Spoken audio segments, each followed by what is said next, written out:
transición de piruvato a acetil-CoA se llama descarboxilación oxidativa. Descarboxilación oxidativa es la reacción que convierte el piruvato en acetil-CoA. Luego venía el ciclo de Krebs, porque a partir de acetil-CoA que se forma en la mitocondria, comienza el ciclo de Krebs, que es esa vueltita de acá, ¿no? Este circulito era el ciclo de Krebs. Y luego ya venía lo que acabo de explicar, la cadena transportadora de electrones, cuya finalidad es transportar electrones. ¿Para qué? Para expulsar protones. ¿Y qué hago con los protones afuera? Luego ingresan por la enzima ATP sintasa y se permite fabricar ATP. Luego venían unas cadenas, unas moléculas o unas proteínas transportadoras que se llaman lanzaderas. Las lanzaderas lo que tratan de aprovechar es la energía que se produce en el citoplasma, porque esta cadena transportadora de electrones se encuentra en la mitocondria, específicamente en la membrana mitocondrial. Significa que si la célula quiere producir ATP y aprovechar el NAT o el FAT, tendría que ingresar el NAT o el FAT a la mitocondria para que pueda ser utilizada esa energía y fabricar ATP. Pero hay reacciones químicas que producen NAT y FAT en el citoplasma. Entonces, este NAT y FAT que se producen en el citoplasma, lo que tendrían que hacer es ingresar a la mitocondria para que vayan a la cadena transportadora de electrones. ¿Cómo logran el NAT y FAT del citoplasma ingresar a la mitocondria? Por unas proteínas transportadoras. ¿Cómo se conocen? Sistema de lanzaderas. Esas son unas proteínas transportadoras que se encuentran en la mitocondria o en su membrana externa que permiten aprovechar ese NAT y FAT del citoplasma para que vayan a la cadena transportadora. Y tenemos dos tipos de sistemas de lanzaderas. Una se llama malato aspartato y la otra lanzadera se llama glicerol 3-fosfato. Por ejemplo, la malato aspartato es la que me da mayor energía. Es de las dos lanzaderas la que es más eficiente, se llama malato aspartato, porque me da mayor cantidad de ATP que el otro tipo de lanzadera. Y lo que hace este sistema de lanzadera es el NAT que se produce fuera ingresa dentro del citoplasma, porque acá hay unas proteínas transportadoras justo en la mitocondria. En la membrana de la mitocondria hay unas proteínas que se llaman lanzadera malato aspartato que permite que el NAT ingrese. Y cuando ingresa va a la cadena transportadora de electrones y produce ATP. La otra lanzadera se llama glicerol 3-fosfato. ¿Cómo funciona esta lanzadera? Es igualito, unas proteínas transportadoras que se encuentran en la membrana de la mitocondria. El NAT del citoplasma va hacia ahí, pero ya no logra ingresar, sino le transfiere los electrones a una molécula que está dentro. ¿A qué molécula? Al FAT. Y luego se produce el FAT-H. Y luego que se produce el FAT-H va a la cadena transportadora de electrones. Entonces la diferencia de uno del otro es que acá el NAT no entra. Acá el NAT lo único que hace es le transfiere los electrones. ¿A quién? Al FAT. En la glicerol 3-fosfato. En cambio en la malato aspartato, ¿qué ocurre? Acá sí entra, ¿no? El NAT entra y está el NAT-H. Por eso es que me da más energía.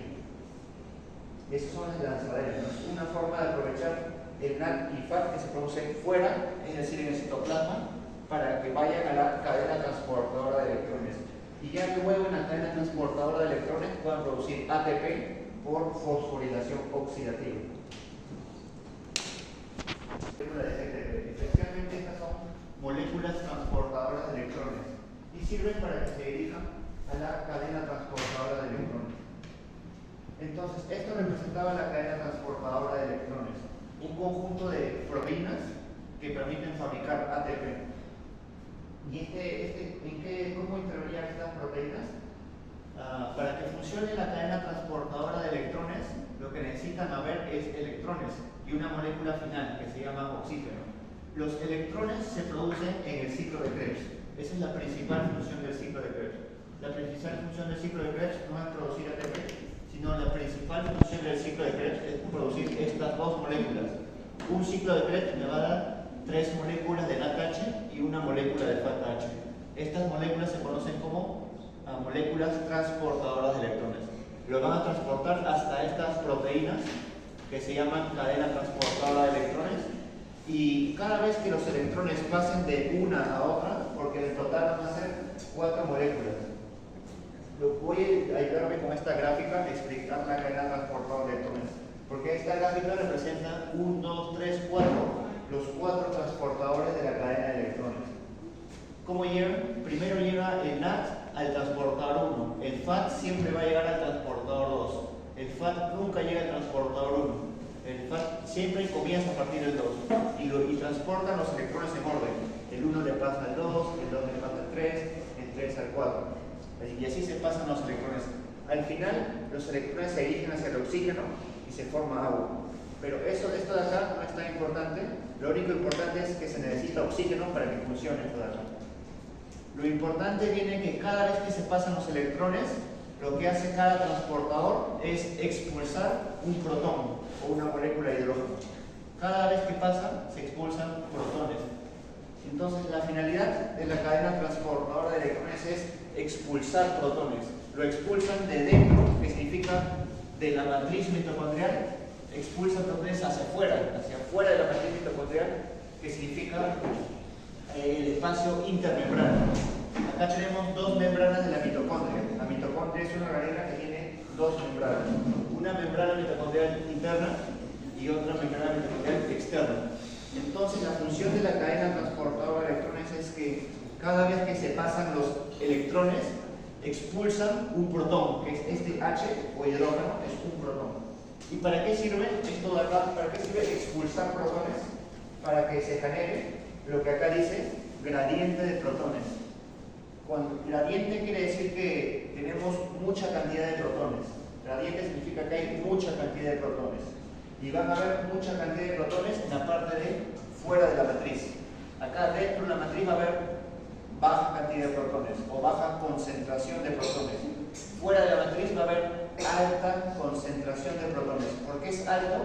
Porque la cadena transportadora de electrones, cada vez que se transportaron los electrones, expulsaron protones. Consecuencia, afuera hay alta concentración de protones, dentro hay baja concentración de protones. Y acá es donde viene la etapa de la fosforilación oxidativa, donde la enzima ATP sintasa utiliza esa alta cantidad de protones para meterlos de nuevo de vuelta. Y los mete a una alta velocidad y utiliza esa energía para convertir y formar ATP. Entonces, ¿cómo se fabrica ATP? Debido a la alta concentración de protones. ¿Cuál es la enzima encargada de eso? ATP sintasa. ¿Por qué tenemos alta concentración de protones? Porque la cadena transportadora de electrones expulsó protones de la matriz mitocondrial. ¿Y cómo funcionó esta cadena? Porque le llegaron electrones. ¿De dónde le llegaron los electrones? Del ciclo de Krebs. De esa manera se conecta el ciclo de Krebs con la fosforilación oxidativa, que es fabricación de ATP a partir de la enzima ATP sintasa. Entonces, esta enzima es muy importante cuando hablamos de fosforilación oxidativa. Y de esa manera se fabrican los ATP en este proceso, ¿no? Fosforilación oxidativa.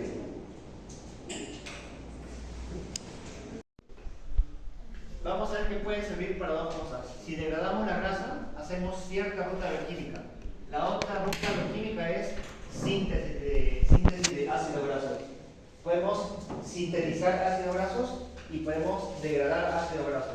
¿De qué dependen estas dos condiciones? Voy a colocar este video para hacer la siguiente parte. Lipogénesis, lipólisis. ¿Cuál es la diferencia entre estos dos términos? El acetil-CoA puede venir de piruvato, ¿no? Ese es un lugar. Sin embargo, no es la única fuente. Yo no solo puedo obtener a partir de glucosa acetil-CoA, también puedo obtenerlo a partir de lípidos. Los lípidos, cuando se degradan, pueden producir acetil-CoA. Y eso lo que hace es ahorrar glucosa, porque si yo tengo a partir de lípidos acetil-CoA, ya no hago esta reacción. La glucosa la destino a otro destino. Entonces, si tengo mucho acetil-CoA de lípidos, no hago este proceso de descarboxilación, sino la glucosa la mantengo para otro destino, pero no utilizo porque tengo mucho acetil-CoA a partir de lípidos, que es otra fuente a partir de donde se puede tener acetil-CoA.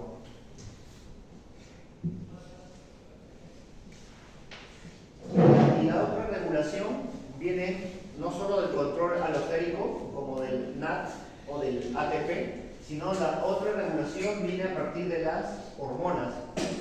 Tenemos dos hormonas principalmente. Por un lado tenemos la insulina y por el lado opuesto tenemos el glucagón.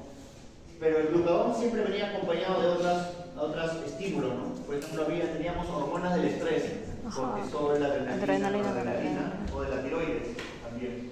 O la hormona de crecimiento también podría ser. En cambio, la insulina siempre estaba solita. La insulina tiene un efecto opuesto. Y lo importante de estos dos estímulos es que uno activa las quinasas y el otro activa las fosfatasas. ¿Cuál de los dos es el que activa las quinasas? ¿El glucagón o la insulina?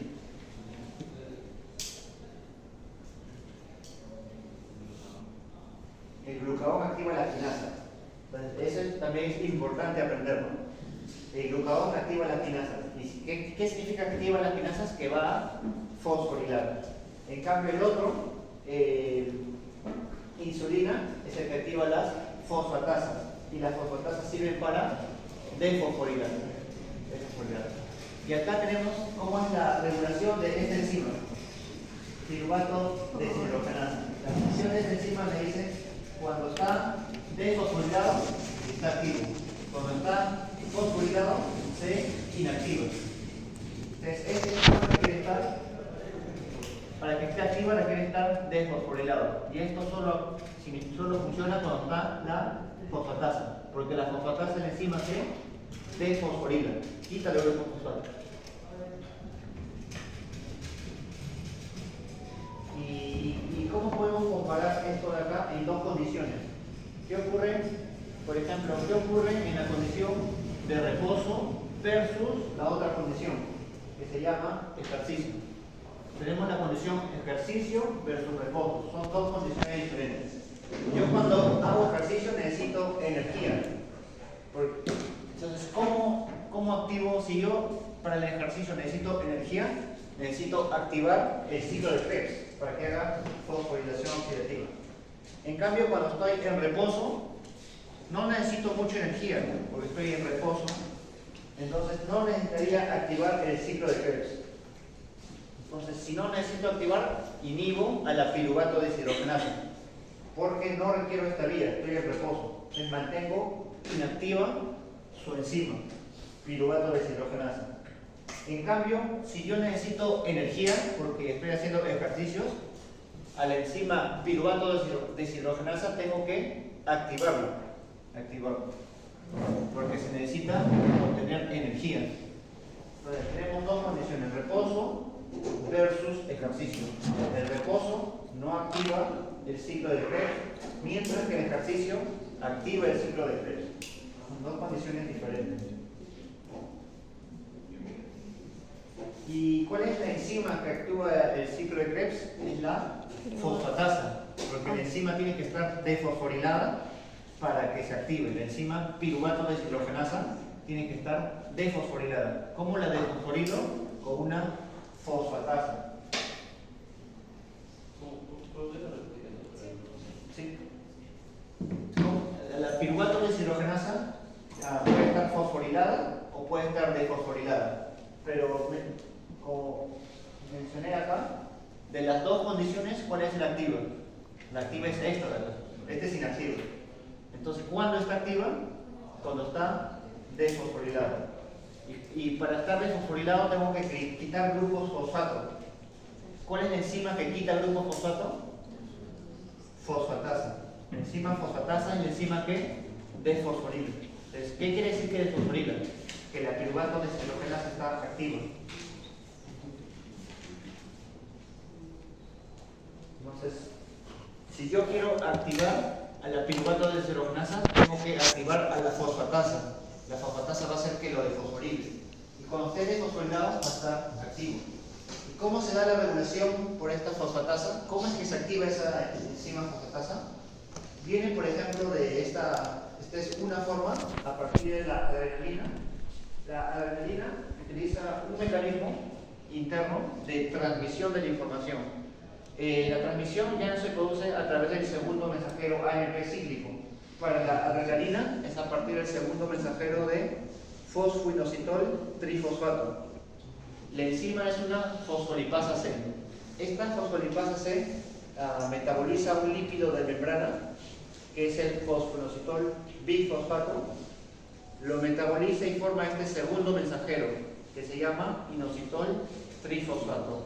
Este inositol trifosfato lo que hace es aumenta el calcio dentro de la célula, el calcio intracelular, y luego este aumento de calcio intracelular activa a la fosfatasa, y la fosfatasa sirve para activar a la piruvato deshidrogenasa, activa la piruvato deshidrogenasa.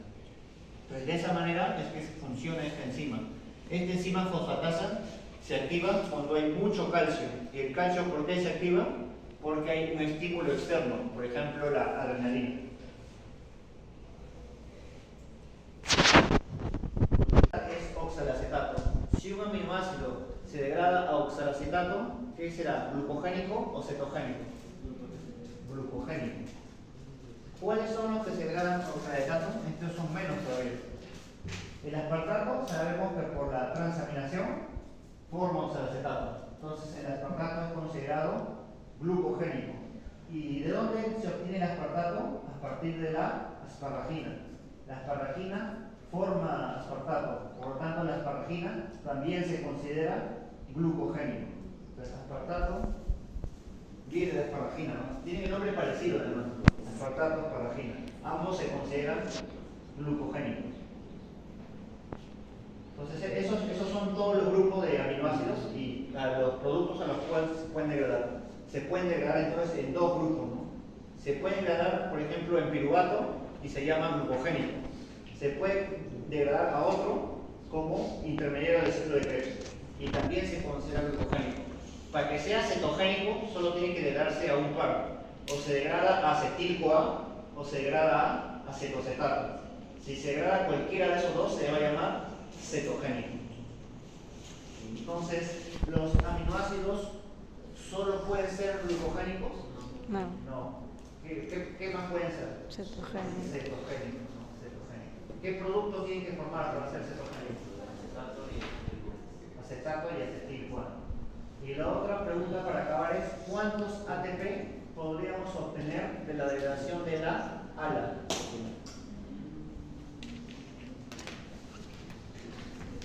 ¿Cuántos? 1, 2, 3, 4, 0. 2. ¿Por qué 2? ¿Es correcto? ¿Qué 2? Pero si me ponen 2 no le voy a poner todo el puntaje. Voy a pensar que han copiado. Si me ponen 2.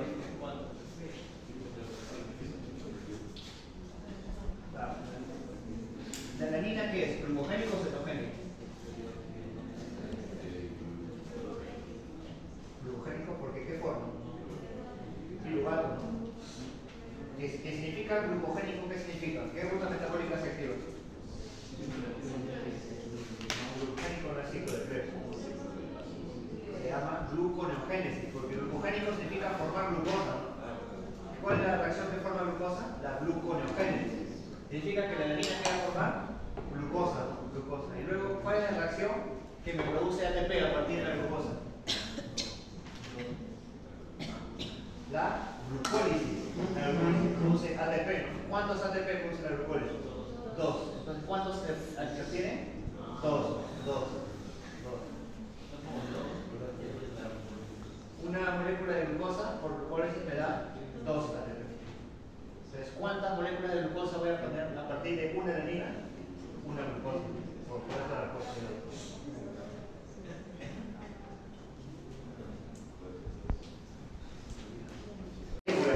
Hemos hablado anteriormente de carbohidratos, ciclo de Krebs. Anteriormente hablamos de las proteínas. Entonces ya hemos hablado de dos macromoléculas. Unas se llaman carbohidratos, otras se llaman proteínas. Y hoy vamos a hablar de uno nuevo, que se llama lípidos. Entonces vamos a hablar hoy día de lípidos. Seguro la siguiente semana voy a continuar con lípidos. Y ya luego comenzaré con ácidos nucleicos para la parte final del curso. Para esto vamos a estudiar también otras rutas bioquímicas.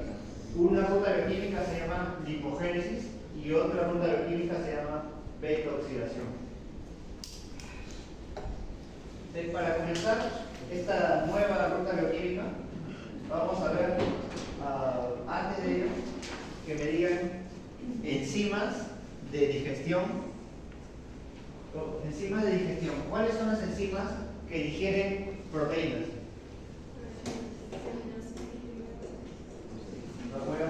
Voy a contarlo. Lo pongo por aquí. Voy a poner. Pongo proteína. Acá tengo los carbohidratos. Tengo proteína y carbohidratos. Y luego pondré lípidos, ¿no? Que vamos a ver lípidos. ¿Cuáles son las enzimas digestivas que produce mi cuerpo para digerir proteínas? Pepsina, quimiotripsina, tripsina. Ya, hay varias, ¿no? Pero ahí hemos mencionado varias. ¿Cuáles son las enzimas digestivas para carbohidratos? Amilasa, ¿no? Acá hay dos amilasas. Amilasa. Puede ser la salival o puede ser la pancreática. ¿Qué otras enzimas hay aparte de esto? Las disacaridasas, ¿no? Maltasas, sacarasas, lactasas, disacaridasas. Y para los lípidos van a recibir el nombre de lipasa. Lipasa para lípidos, ¿no? Ya, esa es las enzimas, pero veo que más o menos creo que sí lo saben. Bueno, en el examen parcial he visto que se equivocaron bastante en esta pregunta. La mitad del salón se equivocó en esta pregunta. ¿Cuál fue el problema de la pregunta? El problema decía, ¿cuáles son las enzimas que degradan carbohidratos? ¿Y qué escribían ustedes? Tripsina, quimiotripsina. Eso decía la pregunta. La pregunta decía, enzimas que digieren carbohidratos, me ponían tripsina, quimiotripsina, elastasa, todo, pero la pregunta era carbohidratos. Traten de no confundirse, ¿no? Porque luego saben, pero se equivocan entre moléculas, ¿no? No, completamente incorrecto. Cero puntos. ¿Dónde termina la proteína? La oxipeptidasa es proteína. Acá tenemos elastasa y carboxipeptidasa. ¿Profesor, qué dice abajo de amilasa pancreática? Disacaridasa. La respuesta era para carbohidratos, no era para proteínas. Creo que era amilasa. Podrías haber colocado todo, pero no puedes haber colocado esto. Esto era para proteínas. Cada enzima es específica para un sustrato. Las enzimas tripsina no degradan carbohidratos. En caso sea, la pregunta creo que decía a nivel intestinal. Si es a nivel intestinal, no contaría lo que es amilasa salival. Claro, no considera elevadas cerebrales. Nadie puso amilasa cerebral.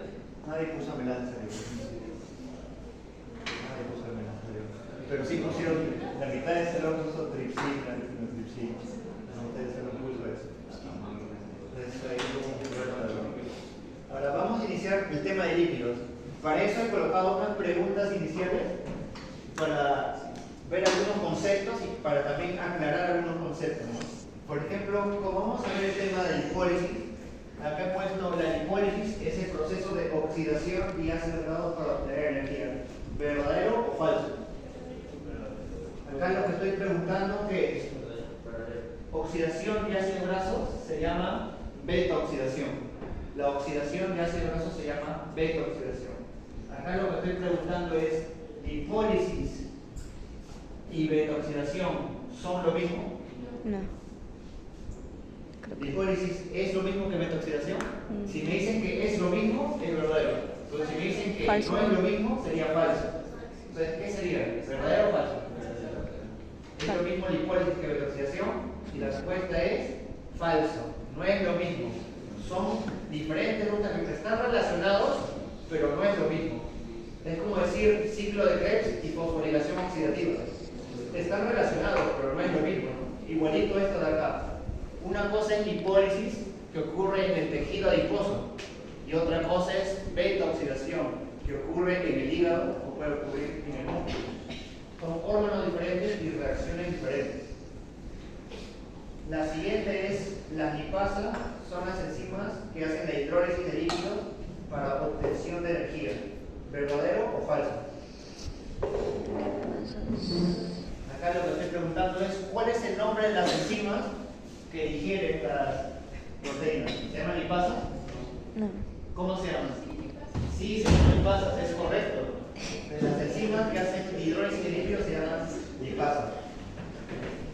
El otro es los triglicéridos, son una forma de almacenar energía análoga a la glucosa, de cómo se almacena en forma de glucógeno. Un verdadero. Nosotros sabemos que si comemos, ¿qué hacemos? Guardamos glucógeno. Si comemos, guardamos glucógeno. Si como grasas, ¿se guardan triglicéridos? ¿O qué moléculas se guardan? ¿O sí triglicéridos? ¿O es correcto triglicéridos? Pero cuando veo que me crece la grasa dentro de mi cuerpo, ¿qué estoy formando? ¿Triglicéridos o estoy formando otra molécula diferente? ¿O sí es triglicéridos? La respuesta es que es verdadero o falso. Verdadero. La respuesta es verdadero. La grasa que comemos se almacena en forma de triglicéridos. ¿Dónde se almacena? En el tejido adiposo. En el tejido adiposo se almacena ese alimento extra que comemos. La otra es la oxidación de lípidos, se da principalmente en la mitocondria. Oxidación de lípidos, ¿qué significa? Beta-oxidación. Esto significa beta-oxidación. ¿Ocurre en la mitocondria o ocurre en el citosol? ¿Dónde ocurre? Ocurre en ambos, puede ser. ¿Dónde ocurre? ¿Se da en la mitocondria o en el citosol? Se da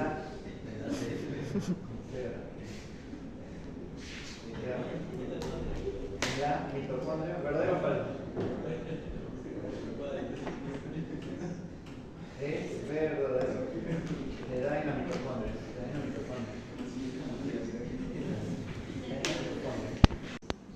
Glucólisis es el proceso de piruvato, de glucosa hasta piruvato. En cambio, el ciclo de Krebs comenzaba a partir de acetil-CoA. Significa que hay una brecha o hay un gap para obtener acetil-CoA, y esa reacción para obtener acetil-CoA se llama descarboxilación oxidativa, que es una reacción de transición. Permiten conectar ambos. ¿Cómo la glucólisis y el ciclo de Krebs se encuentran conectados? Por medio de esta reacción, que se llama descarboxilación oxidativa. Cuando yo digo esta palabra, descarboxilación, quiere decir que se descarboxila, pierde un carbono. ¿Quién pierde? El piruvato. El piruvato es una molécula de 3 carbonos. Luego de perder un carbono, se forma una molécula de 2 carbonos, que se llama acetil-CoA. ¿Cuál es la enzima que realiza esta reacción?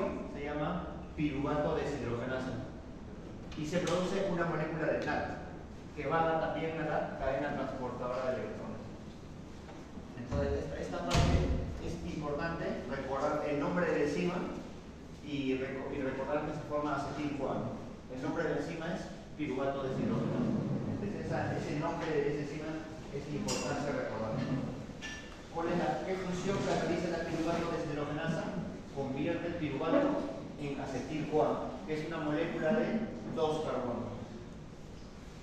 Y luego ya está conectado, ¿no? ¿Cómo se conecta la glucólisis con el ciclo de Krebs? Porque la glucólisis da piruvato. ¿Y cómo inicia el ciclo de Krebs? El ciclo de Krebs inicia con acetil-CoA. Así que con esta reacción se conectan ambas rutas metabólicas. Y para estudiar la principal enzima, piruvato deshidrogenasa, esta es la principal enzima. Es una enzima compleja que tiene varias subunidades. Cada unidad representa una subunidad. Significa que tiene una estructura cuaternaria y además es una molécula que tiene varios sitios para unir al cofactor. Un cofactor servía para que la enzima actúe adecuadamente. Y esta enzima, muy importante, tiene 3 cofactores. No solo tiene uno, tiene 3 cofactores. Y tiene 3 sitios para que se unan esos 3 cofactores. Hay el sitio que se llama E1, otro que se llama E2 y otro que se llama E3. Los cofactores se llaman E1 es para TPP, E2 es para lipoamida y E3 es para FAT. TPP significa tiamina pirofosfato. Por lo tanto, esta coenzima viene a partir de la vitamina tiamina. La vitamina tiamina es la vitamina B1. Luego este E2 viene de lipoamida. Lipoamida, su precursor es el ácido lipoico. Y el último, E3, viene de FAT. FAT viene de la flavina, que es la vitamina B2 o riboflavina. Entonces tenemos tres vitaminas, o dos vitaminas nomás, la B1 y la B2, B1 y B2, que producen TPP y producen FAT, son los precursores. Entonces, ¿qué ocurre si no hay un precursor? Si no hay esta ausencia de alguna vitamina, mi enzima no trabaja bien y por lo tanto no podría formar acetil-CoA, que es para lo que sirve esta enzima. ¿Y cuáles son los pasos? Como tenemos tres cofactores, vamos a tener tres pasos, ¿no? Tres pasos.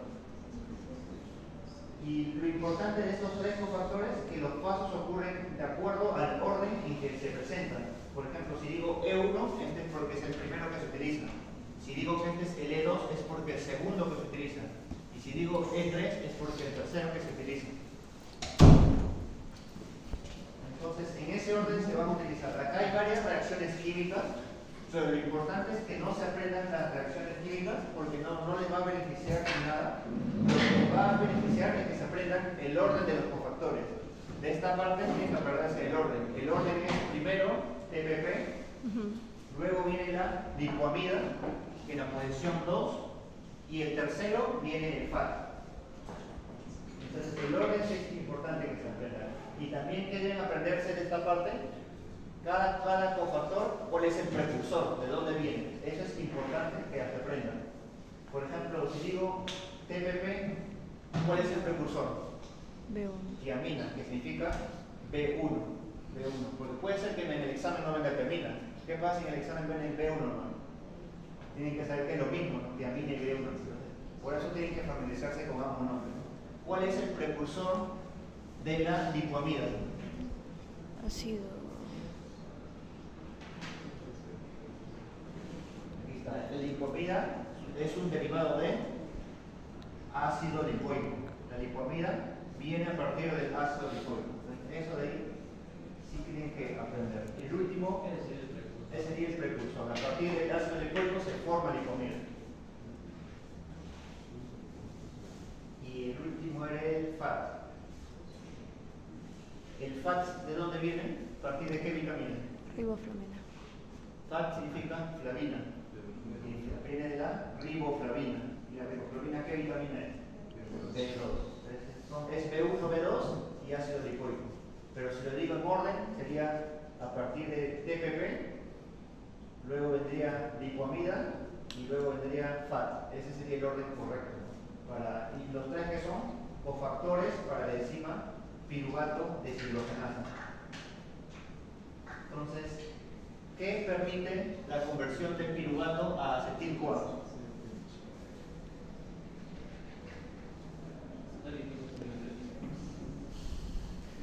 Depende de la enzima piruvato deshidrogenasa.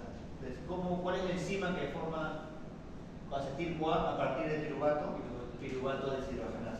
Para las enzimas que son deshidrogenasas, lo que tienen que recordar es la secuencia. Y solo le agrega la palabra deshidrogenasa. La secuencia es colocar el nombre del sustrato. ¿Cuál de los dos es el sustrato y cuál es el producto? Piruvato. Claro, ¿quién permite? ¿O qué permite? ¿Qué permite que la enzima piruvato deshidrogenasa? ¿Qué permite?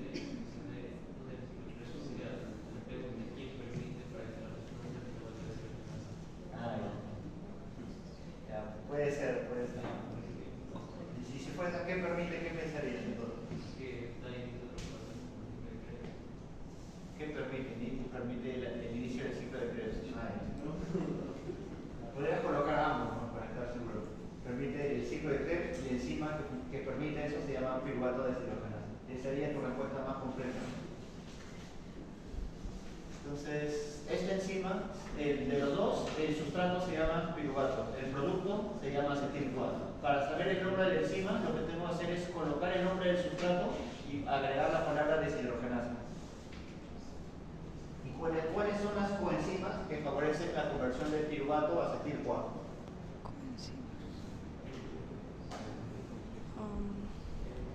Son tres, ¿no? ¿Cuál es? En orden tiene que decirlo, en orden correcto, ¿no? Así, desorden no. Primero es el orden E1,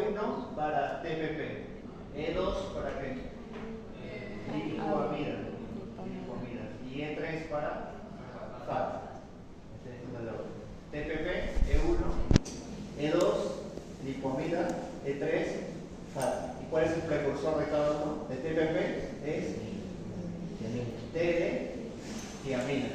T de tiamina o B1. B1-lipomida a partir de ácido lipoico.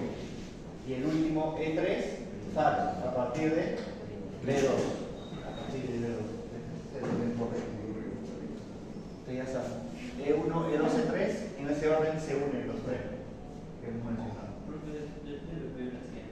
Tiamina o B1, es lo mismo. La vitamina B1 tiamina. De esta parte, lo más importante es recordar eso. Ahora, las reacciones del ciclo de Krebs, si ya han practicado la secuencia, ya saben la secuencia. ¿Cuál es la secuencia antes de ingresar a esta parte? ¿Cuál es la secuencia correcta? A ver si han repasado. Primero, ¿cuáles son todas las reacciones del ciclo de Krebs? Acetil-CoA se une a oxalacetato. ¿Y qué se forma? Citrato. Luego el citrato, ¿qué se forma? El isocitrato. Luego el isocitrato, ¿qué forma? El alfa-cetoglutarato. Luego el alfa-cetoglutarato, ¿qué forma? El succinil-CoA. Luego el succinil-CoA, ¿qué forma?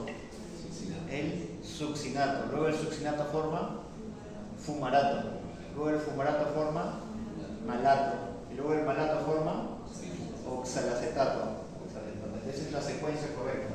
Eso también tienen que repasar, aprenderse el orden correcto de la secuencia, para que aprendan las reacciones del ciclo de Krebs.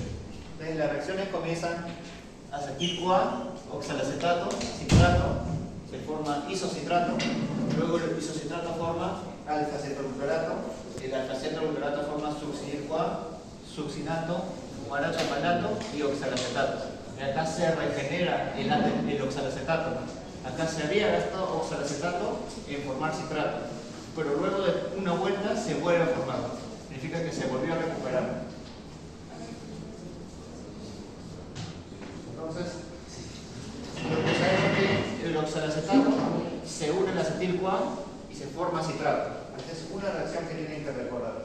La siguiente reacción que hay que recordar es que citrato forma isocitrato.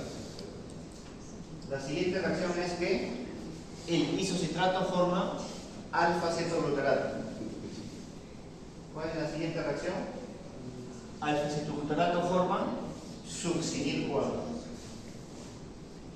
Luego el succinil-CoA forma succinato. Luego el succinato forma fumarato, el fumarato forma malato y el malato forma oxalacetato. Entonces, eso de ahí tienen que recordarlo así de memoria para el examen. No, si se confunden el orden va a afectar su respuesta. Entonces es importante que se aprendan todas las enzimas. Porque ahí pasado hay varias enzimas, porque no le puse atención. ¿Es importante las enzimas? No es tan importante. ¿Qué es más importante? La reacción. Cada uno de los intermediarios. Que se aprendan la secuencia, el orden correcto de los intermediarios es más importante que se traten de aprender las enzimas de cada uno. Eso de ahí no importa. Lo importante es la secuencia. Si saben la secuencia en el orden correcto, van a saber a la respuesta a las preguntas. Y además es más importante siempre aprender los intermediarios de las enzimas. Vamos a explicar que acá hay varias enzimas. Hay varias enzimas, pero esto de acá no tienen que aprender. ¿Qué tienen que aprender? El orden de cada una de las reacciones. Eso de ahí sí tienen que aprender. Entonces, cuando vayan a estudiar y les falte tiempo, tienen que priorizar intermediarios y enzimas. No, enzimas no. Eso lo va a distraer, ¿no? Y al final, ¿qué? Van a aprender seguro las enzimas y luego la pregunta viene sustratos y no van a saber. Por eso ya les estoy diciendo cómo deben estudiarlo. Y además, si me sé el nombre correcto de los intermediarios, voy a saber el nombre de las enzimas automáticamente a través de la regulación del ciclo de Krebs. Por ejemplo, ¿qué me dice la regulación del ciclo de Krebs? ¿El ciclo de Krebs para qué sirve? ¿Qué es lo principal que produce el ciclo de Krebs? El ciclo de Krebs es una vuelta, ¿no? Cuando se da una vuelta, ¿cuántas moléculas se producen de cada cosa? 3 NADH. ¿Qué más se produce? Un ATP, ¿qué más? Y un fatal. Entonces se producen esas moléculas, ¿no? Cada vuelta del ciclo de Krebs me produce 3 NADH, U fosfato H y una molécula de ATP. Una molécula, GTP o ATP lo mismo. Un ATP vamos a decir. Entonces, ¿para qué sirve el ciclo de Krebs? Para generar bastante NADH. Entonces, ¿qué ocurre si tenemos mucho NADH? ¿Tenemos que seguir fabricando más NADH? No, porque ya tengo mucho. Si tienes mucho NADH, ya no necesitas continuar activando porque ya tienes mucho. Por lo tanto, ¿cuál es la idea de cualquier reacción bioquímica? Cualquier reacción bioquímica sirve para generar algo, un producto. Ese producto actúa como un inhibidor alostérico de las enzimas de esa reacción química. Esa es la idea general de cualquier reacción química. No solo se aplica el ciclo de Krebs, también a cualquier, por ejemplo, si la glucólisis, ¿para qué sirve la glucólisis? ¿Qué moléculas se fabrican en la glucólisis? ATP y piruvato, ¿cierto? Esas dos moléculas, ATP y piruvato, son moléculas inhibidoras alostéricas de las enzimas de la glucólisis. Entonces, esa idea del producto. ¿Y qué moléculas se fabrican? Las moléculas siempre son inhibidores alostéricos, ¿no? Y de esa manera se regulan, ¿no? Porque cuando hablamos de regulación, tenemos que mencionar dos regulaciones: el control alostérico y el control hormonal. Alostéricos son los productos de la reacción y el hormonal era insulina o glucagón. Eso era el control hormonal. Y lo que muestra esta imagen es el control alostérico. Entonces, el control alostérico me dice cuál es el producto del ciclo de Krebs. Me dice, el producto del ciclo de Krebs es NADH. Entonces, el NADH es una molécula inhibidora. Este negativo me indica que está inhibiendo a las enzimas del ciclo de Krebs. Y en esta reacción, ¿cómo se llama esta reacción? De piruvato a acetil-CoA. Esta se llama descarboxilación, porque se pierde un carbono. Entonces, descarboxilación oxidativa. En esta molécula también se genera NADH. Entonces, el NADH también es un inhibidor alostérico de esta enzima. Esta enzima se llamaba, acabamos de verla, piruvato deshidrogenasa. Y el ciclo de Krebs está conectado con otra ruta bioquímica, porque produce electrones, ¿no? La otra ruta bioquímica era la fosforilación oxidativa. Entonces, como están conectados uno con otro, ¿cuál es el producto de la fosforilación oxidativa? El producto es ATP. El producto de la fosforilación oxidativa es ATP. Y el producto actúa como un inhibidor alostérico, siempre. Entonces, el ATP también inhibe al ciclo de Krebs. El ATP son los productos de las dos reacciones. Una reacción me da ATP, la otra reacción me da NADH.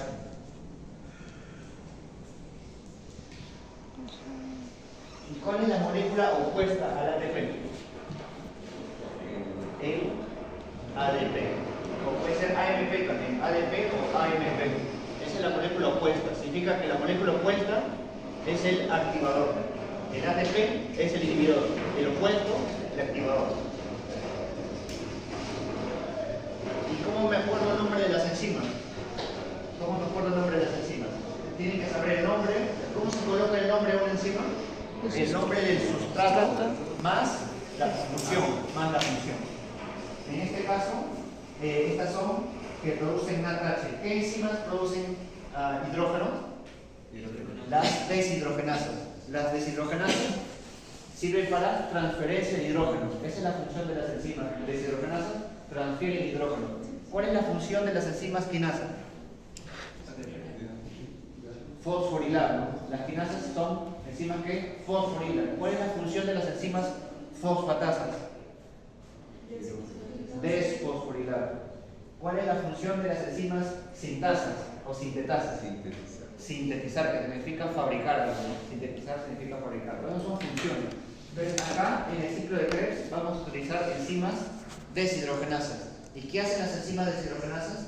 Transfieren hidrógeno. ¿A quién le van a transferir? A moléculas que transportan hidrógeno, que eran el NAD o el FAD. Son moléculas que transfieren. Entonces, acá se van a producir moléculas que transfieren hidrógeno. Por lo tanto, el nombre de estas enzimas se van a llamar deshidrogenasas. Acá también, porque esta reacción produce deshidrogenasas. ¿Cómo me acuerdo el nombre de la reacción? sin saberme el nombre de la enzima, pero sí me sé el nombre de la secuencia. Sí me aprendí el nombre de la secuencia, pero no me aprendí el nombre de la enzima. ¿Cómo coloco el nombre de la enzima? Le colocan primero el nombre del sustrato. ¿Cuál de los dos es el sustrato y cuál es el producto? El sustrato es piruvato. Entonces le coloco el nombre piruvato y le agrego la función deshidrogenasa. De esa manera se sabe el nombre. De acá, ¿cuál será el nombre de la enzima? ¿Cuál de los dos es el sustrato y cuál es el producto? En esta reacción. El sustrato es isocitrato. Entonces, ¿la enzima cómo se llama? Citrato deshidrogenasa. Y citrato deshidrogenasa. Muy bien. Y para esto de acá, ¿cuál será el nombre de esta enzima? Alfa-cetoglutarato deshidrogenasa. Alfa-cetoglutarato deshidrogenasa. Entonces, esas son las enzimas, ¿no? Isocitrato deshidrogenasa y alfa-cetoglutarato deshidrogenasa. Y la de arriba, piruvato deshidrogenasa. Solo tengo que aprenderme el nombre del sustrato, que es cómo inicia. Luego le agrego la función y ya me sé el nombre de la enzima. Entonces, si se aprende la secuencia, ya se sabe el nombre de la enzima, ¿no? Y esas son las principales enzimas de la regulación del ciclo de Krebs. De la regulación del ciclo. Quiere decir que, por ejemplo, si el ciclo de Krebs produce NADH, el producto de esa reacción actúa como un inhibidor alostérico. Si la fosforilación oxidativa que está relacionada con el ciclo de Krebs produce ATP, el producto actúa como un inhibidor alostérico. ¿Y cuál es la molécula opuesta al ATP? ADP. Es el ADP. Significa que lo opuesto de inhibir es activar. El ADP es una molécula activador alostérico del ciclo de Krebs. Entonces, eso es la regulación. La otra, o es saturado o es insaturado. ¿Dónde hemos escuchado esto de acá? ¿Saturado o insaturado? Por ejemplo, en Plaza Verde o en Totus. ¿Qué dicen los octógonos? ¿Alto en qué? ¿Grasas saturadas o insaturadas?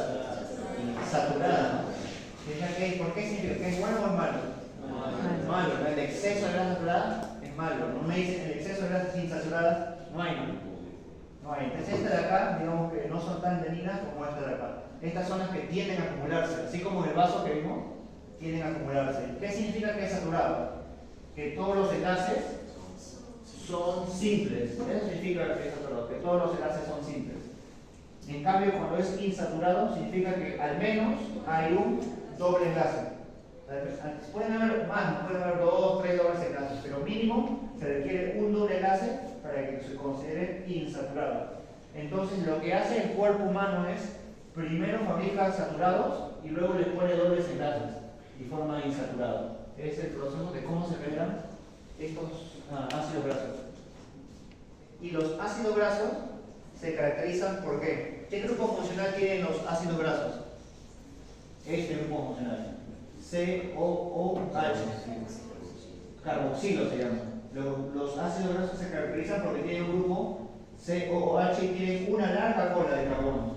Una larga cola de carbono. Entonces, este grupo, cuando está así libre, puede ionizarse. Habíamos visto en el ejercicio de aminoácidos que se pueden ionizar dependiendo del pH, ¿no? Dependiendo del pK, si es mayor que el pK, si es menor que el pK. Habíamos visto una tablita que me daba 4 grupos ionizables y el carboxilo estaba dentro de esos grupos ionizables. Por lo tanto, este de acá no es neutro, este de acá puede cargarse. ¿A qué carga se tiene? ¿Positiva o negativa cuando se ioniza? El carboxilo. ¿Se carga positivo o se carga negativo? Negativo. Pierde el hidrógeno y se carga negativo. El hidrógeno y se carga negativo. Significa que tiene carga, ¿no? Y cuando una molécula tiene carga, es más soluble que cuando no la tiene. Cuando las moléculas están no ionizadas, son más insolubles.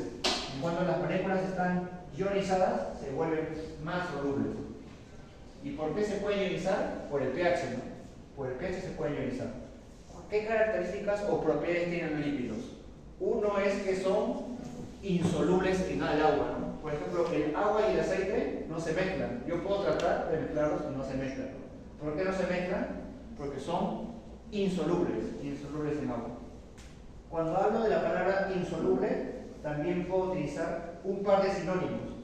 Por ejemplo, ¿qué sinónimo existe para insoluble? Invisible. Invisible. ¿Qué otro más? hidrofóbico. Si yo digo hidrofóbico, estoy diciendo que es insoluble en agua. ¿Qué otra palabra puedo decir para que es insoluble en agua? Apolar. Si digo que es apolar, significa que es insoluble en agua. Entonces son sinónimos para decir que son insolubles en agua. ¿Y qué sinónimo tendría que decir para que sí es soluble en agua? Polar. O visible o hidrofílico. Digo que es hidrofílico, estoy diciendo que es soluble en agua. Luego, otra propiedad de los lípidos que lo diferencia de las otras moléculas, como los carbohidratos o proteínas, es que no se consideran polímeros. ¿Por qué? ¿Un polímero qué era? Unión de varios monómeros. Por ejemplo, si yo tengo un monómero, lo puedo unir en cadena, ¿no? Ponen así varios en cadena, 50 o mucho más, ¿no? Por ejemplo, estos podrían ser cada uno de estos aminoácidos. Un aminoácido se une a varios y forman una proteína. Eso es un polímero, ¿no? Un montón en cadena y me dan una estructura como una proteína. Igualito con el glucógeno. Estos pueden ser glucosas. Una glucosa, otra glucosa y al final formo glucógeno. Pero acá con los lípidos no se puede hacer lo mismo. Yo no puedo unir 50 cadenas de ácidos grasos y formar un lípido. Eso no se puede hacer. Entonces, como no se puede hacer, es que no se consideran polímeros. Solo se le puede unir un ácido graso. No puedo hacer una cadena de 50 cadenas. Por eso es que no se consideran polímeros y eso es lo que le diferencia. El resto de moléculas sí forman polímeros, pero los lípidos no lo forman. Y su grupo funcional de los ácidos grasos se llama carboxilo, que es el que le da la carga, ¿no? Es el que le da la carga, porque se puede ionizar. Acá tenemos una clasificación de los lípidos. Los lípidos son un grupo grande de moléculas, entonces podemos clasificarlos. ¿Cómo la clasificamos? El objetivo de este slide no es que se aprenda toda la clasificación, no traten de aprender, solo es para que vean un panorama general de que existen varios tipos de lípidos y cómo clasificarlos. No es para que se estudien esto de acá y se aprendan todas las clasificaciones, solo es para que vean más o menos que existen muchos lípidos. Algunos vamos a tocarlos hoy, otros los tocaremos la siguiente semana y hay otros que nunca los vamos a tocar. ¿Cuáles vamos a tocar hoy? Hoy vamos a hablar sobre los ácidos grasos. ¿De qué más vamos a hablar hoy? Sobre las grasas neutras, que son los triglicéridos. Eso vamos a hablar hoy. La siguiente semana, ¿de qué vamos a hablar? Vamos a hablar del colesterol. Luego vamos a hablar de los esfingolípidos. Y luego vamos a hablar de los glucolípidos. Eso es todo lo que vamos a hablar. Entonces, el resto de ahí no lo vamos a hablar. Eso de ahí ya para otro curso, para este de acá. Entonces, para comenzar con el metabolismo de los lípidos, tenemos que comenzar grasa. Para que sea digerida, se necesitan las sales biliares, las enzimas y el pH adecuado. Lo que hace la sal biliar es la grasa hacerla más chiquitita, es decir, formar bolitas más pequeñas de grasa que van a tener la misma cantidad. Estas bolitas más pequeñas reciben el nombre de micelas. Estas bolitas más pequeñas reciben el nombre de micelas. Ahora, entonces la sal biliar, ¿cómo es que actúan para formar micelas? Porque lo que hacen las sales biliares es disolver las grasas. Normalmente las grasas son insolubles en agua. ¿Cómo hago que algo que es insoluble en agua se vuelva soluble en agua? ¿Qué tendría que hacer? Agregarle un detergente. Eso es lo que tenemos que hacer, agregar un detergente. Por ejemplo, ¿qué ocurre cuando, no sé si en algún momento les ha tocado lavar platos o lavar la sartén de su casa? Y está con mucha grasa. Y si colocan agua, no sale, ¿no? ¿Qué tienen que agregar para que la grasa salga? El lavavajilla, ¿no? El lavavajilla. Le agregan y ven que frotan y sale mucho más fácil, ¿no? Porque ven que el detergente ayuda a solubilizar la grasa, ¿no? Lo hace más soluble. Entonces, ese detergente, el cuerpo también produce un detergente. ¿Cuál es el nombre de ese detergente que solubiliza las grasas? Sal biliar. Sal biliar. Los detergentes, cualquier tipo de detergente tiene una propiedad que se llama que es antifático. Cualquier detergente tiene esa propiedad, que es antifático. ¿Por qué los detergentes ayudan a disolver las grasas? Por ejemplo, si yo me lavo las manos, ahí estoy eliminando grasa. y eliminando todo lo que se ha pegado. ¿Por qué los detergentes disuelven grasas? Porque como tienen doble cara, cara hidrofóbica y cara hidrofílica, la parte hidrofóbica es la que se va a pegar. Entonces, si la sal biliar tiene una parte hidrofóbica y una hidrofílica, la parte hidrofóbica es la que se pega a la grasa, porque es hidrofóbica, apolar, se pega a la grasa. Mientras que la parte hidrofílica va a quedar expuesta hacia afuera, ¿no? La cara externa. Y la cara externa es donde viene el agua y lo barre. Ahora, esta molécula ya no es insoluble, hizo que la grasa se vuelva soluble, porque ahora toda la superficie es hidrofílica. Y eso es lo que ocurre con estas sales biliares. Este es el detergente que produce el cuerpo, que hace que las grasas se vuelvan solubles en agua. Entonces, para que yo, a partir de una gota de grasa, forme gotitas más chiquitas, esto se debe por las sales biliares, Estas gotitas reciben el nombre de micelas. ¿Cómo tengo unas micelas? ¿Solo por agregando sal biliar? No, tengo que realizar la emulsificación. No solo depende de agregar sal biliar. Yo puedo agregar sal biliar y no se van a formar micelas. Tengo que emulsificarlas. ¿Cómo se emulsifican las grasas?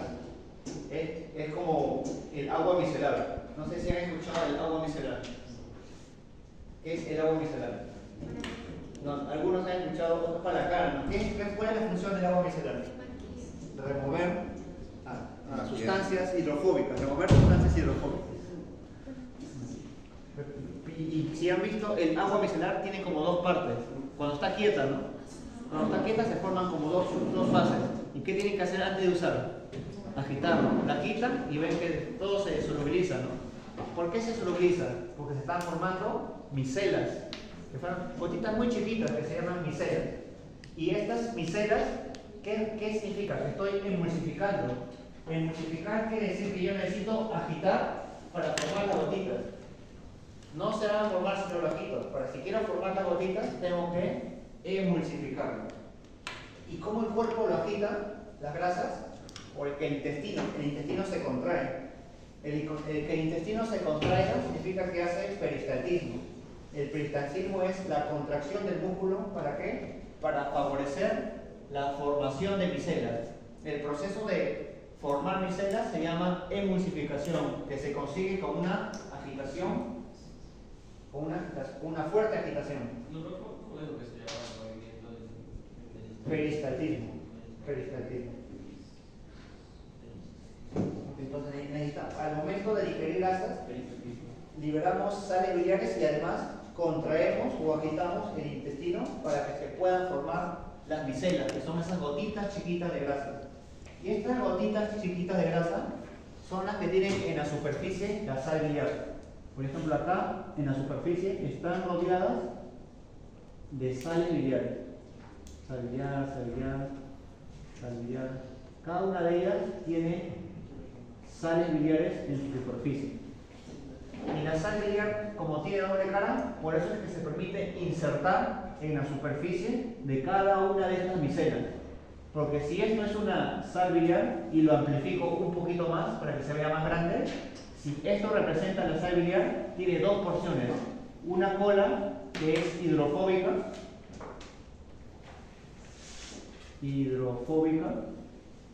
y tiene una cabeza chiquitita que es hidrofílica. Entonces la parte hidrofóbica se inserta en la gota de grasa, mientras la parte hidrofílica queda expuesta en la superficie. Entonces esta parte hidrofílica en la superficie es la que entra en contacto con el agua. Entonces, y de esa manera se consigue la solubilización. Esta es la ventaja de estos detergentes que produce el cuerpo, que se llaman sales biliares. ¿Y cómo es que se fabrican las sales biliares? ¿Cuál es el órgano que fabrica las sales biliares? El hígado. El hígado. El hígado fabrica las sales biliares. El páncreas fabrica la lipasa pancreática y también produce bicarbonato. Eso es la función del páncreas. En cambio, el hígado fabrica la bilis. Un componente de la bilis es la sal biliar. Y como mencionamos acá, se llamaban también ácidos biliares conjugados. Conjugado significa que al ácido biliar lo voy a conjugar o combinar con algo más. Un tipo de ácido biliar se llama ácido cólico. Si yo quiero fabricar una sal biliar, tengo que combinar un ácido biliar como el ácido cólico con dos tipos de aminoácidos. Puedo combinar el ácido cólico con glicina o puedo combinar el ácido cólico con taurina. Tengo dos tipos de aminoácidos, por lo tanto puedo formar dos tipos diferentes de sales biliares. Si el ácido cólico lo combino con glicina, me va a dar el ácido glicocólico. Si el ácido cólico lo combino con taurina, me da el ácido taurocólico. Esos son dos ejemplos de sales biliares. Y para fabricar el ácido cólico, ¿a partir de dónde los tengo? El ácido cólico se fabrica a partir de colesterol. El colesterol sirve para fabricar ácido cólico. El colesterol sirve para fabricar ácido cólico. Y luego con el ácido cólico se fabrican las sales biliares.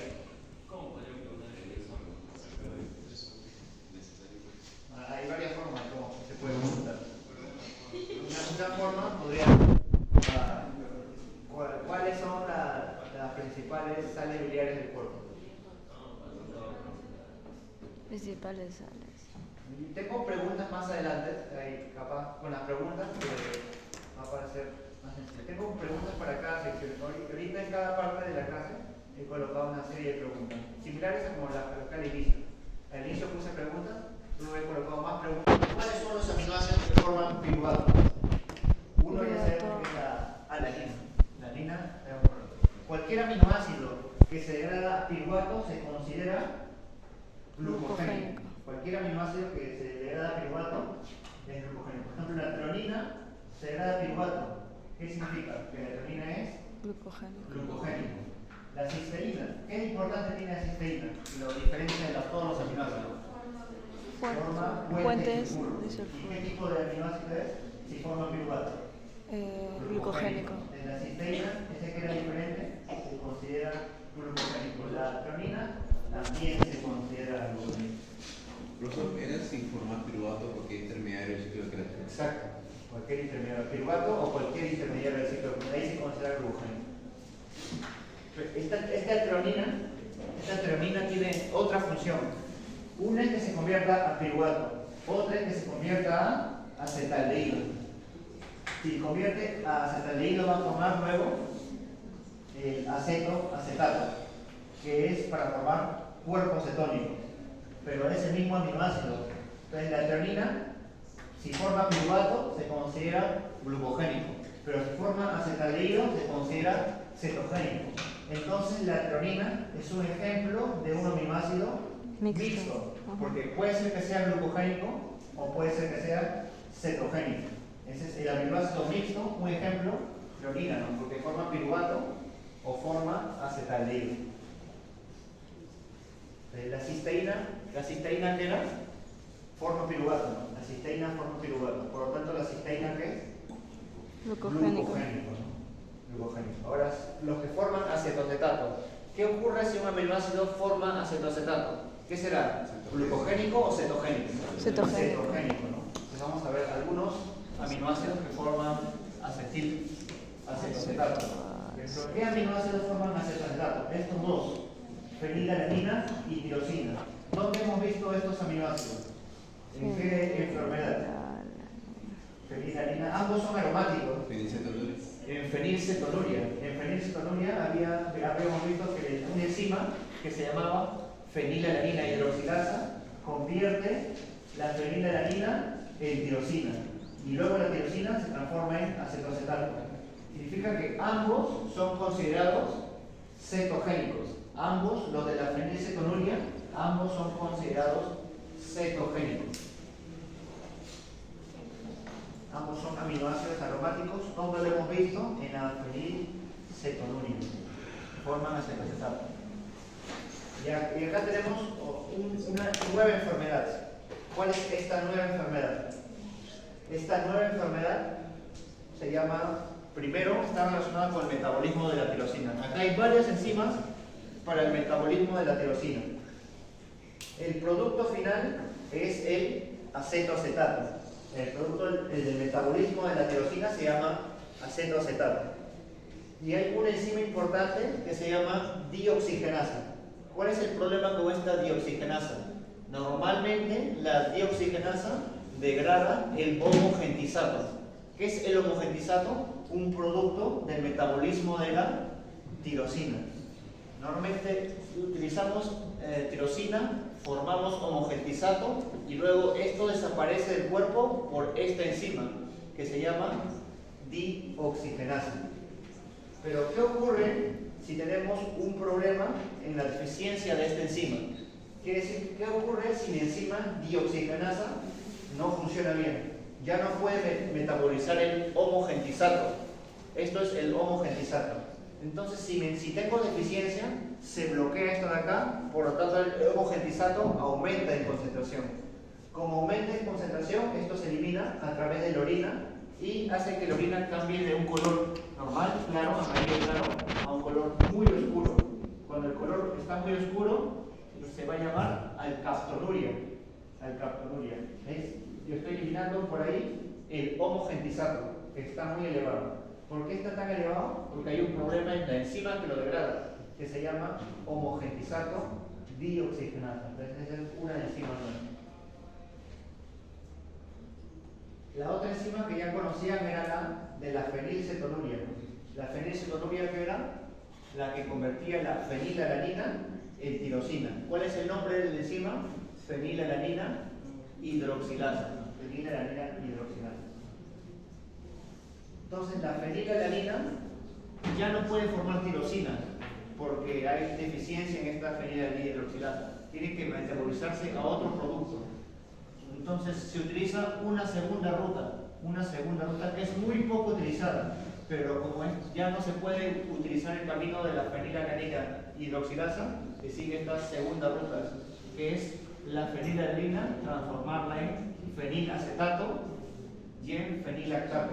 Es una segunda ruta que se utiliza como una alternativa para poder eliminar la fenilalanina. Luego tenemos el grupo de los aminoácidos que forman alfa-cetoglutarato. Si el aminoácido forma alfa-cetoglutarato, ¿qué será? ¿Glucogénico o cetogénico? Cetogénico. Glucogénico. Ah. Glucogénico, porque es del ciclo de Krebs. Es glucogénico. Entonces, ¿cómo vemos esto de acá? Por ejemplo, a partir del glutamato. Porque sabemos que el glutamato, por desaminación oxidativa, forma alfa-cetoglutarato. Esto me indica que cualquier aminoácido que se degrada y forma glutamato va a ser considerado glucogénico. ¿Con cuál puede formar glutamato? Por ejemplo, la glutamina. Esta reacción, ¿dónde la vimos? En el ciclo de la urea. En el ciclo de la urea, la forma de transportar nitrógeno hacia el hígado era a través de dos aminoácidos. Puede ser alanina o puede ser glutamina. Y luego sabemos que la glutamina tiene que liberar ese grupo amino, ¿no? ¿Cómo lo libera? Por medio de la enzima glutaminasa. La glutamina se transforma en glutamato, ¿no? Entonces, si la glutamina se transforma en glutamato, cualquier aminoácido que se transforme en glutamato se considera glucogénico, porque forma alfa-cetoglutarato. Cualquier aminoácido que se transforme en glutamato se considera glucogénico. La glutamina se transforma en glutamato. ¿Cuál otro se transforma en glutamato? La histidina. La histidina también se transforma en glutamato. Por lo tanto, la histidina también es glucogénica.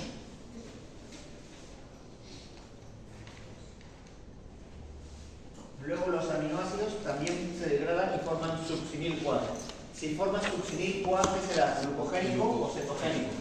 Glucogénico, ¿no? Entonces, si forma succinil-CoA, se considera cetogénico. Por ejemplo, la metionina es el otro aminoácido que tiene azufre, ¿no? Un aminoácido que tiene azufre era la cisteína, pero la cisteína, ¿qué forma? Piruvato. La cisteína forma piruvato. El otro era metionina. La metionina, ¿qué es lo que forma? Forma succinil-CoA. Entonces la metionina forma succinil-CoA. También se considera glucogénico, pero son productos diferentes. ¿cómo forma la metionina? La metionina forma la homocisteína y la homocisteína forma propionil-CoA. ¿Y el propionil-CoA qué forma? Succinil-CoA. De esa manera la metionina forma succinil-CoA y la metionina se considera por eso glucogénico. Cualquier intermediario del ciclo de Krebs se considera glucogénico. Los que son mixtos, tiene que, puede ser, o sea, cualquier intermedio también. Y aparte. Y aparte acetil-CoA. Y aparte acetil-CoA. O un derivado de acetil-CoA. O un derivado de. Y acá hay una enfermedad que les había hablado antes, que estaba relacionada con los aminoácidos de cadena ramificada.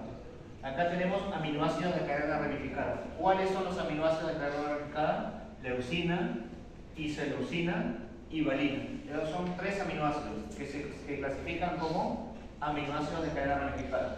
2 de estos aminoácidos forman succinil-CoA, que son la isoleucina, forma succinil-CoA, la valina forma succinil-CoA. Por lo tanto, estos 2 son considerados glucogénicos. El otro se llama leucina, pero leucina forma acetil-CoA. Si leucina forma acetil-CoA, se considera cetogénico. Y estos 2 de acá sí se consideran glucogénicos. ¿Cuál es el problema en esta enfermedad? La enfermedad se llama enfermedad de la orina del jarabe de maple o jarabe de arce. Y vemos que hay un color en el cambio de la orina, porque se están eliminando ciertos metabolitos acá en la orina. ¿Cuáles son esos metabolitos? Son los alfa-cetoácidos. Acá los alfa-cetoácidos se están acumulando. El alfa-cetoácido es cuando pierde el grupo amino cada uno de estos aminoácidos. Cuando estos aminoácidos, valina, isoleucina y leucina, pierden el grupo amino, se forman 3 alfa-cetoácidos. Y estos de acá se comienzan a acumular porque la enzima que degrada los alfa-cetoácidos, que es la deshidrogenasa de alfa-cetoácidos de cadena ramificada, no funciona. Entonces esta deshidrogenasa hace que los alfa-cetoácidos de cadena ramificada se acumulen, y cuando se acumulan se eliminan por la orina. Y esta enfermedad, donde la enzima no funciona bien, se llama enfermedad de la orina del jarabe de maple o del jarabe de arce. Vamos a comenzar por la síntesis. Vamos a comenzar por la síntesis y luego la segunda parte va a ser degradación. Primero es síntesis.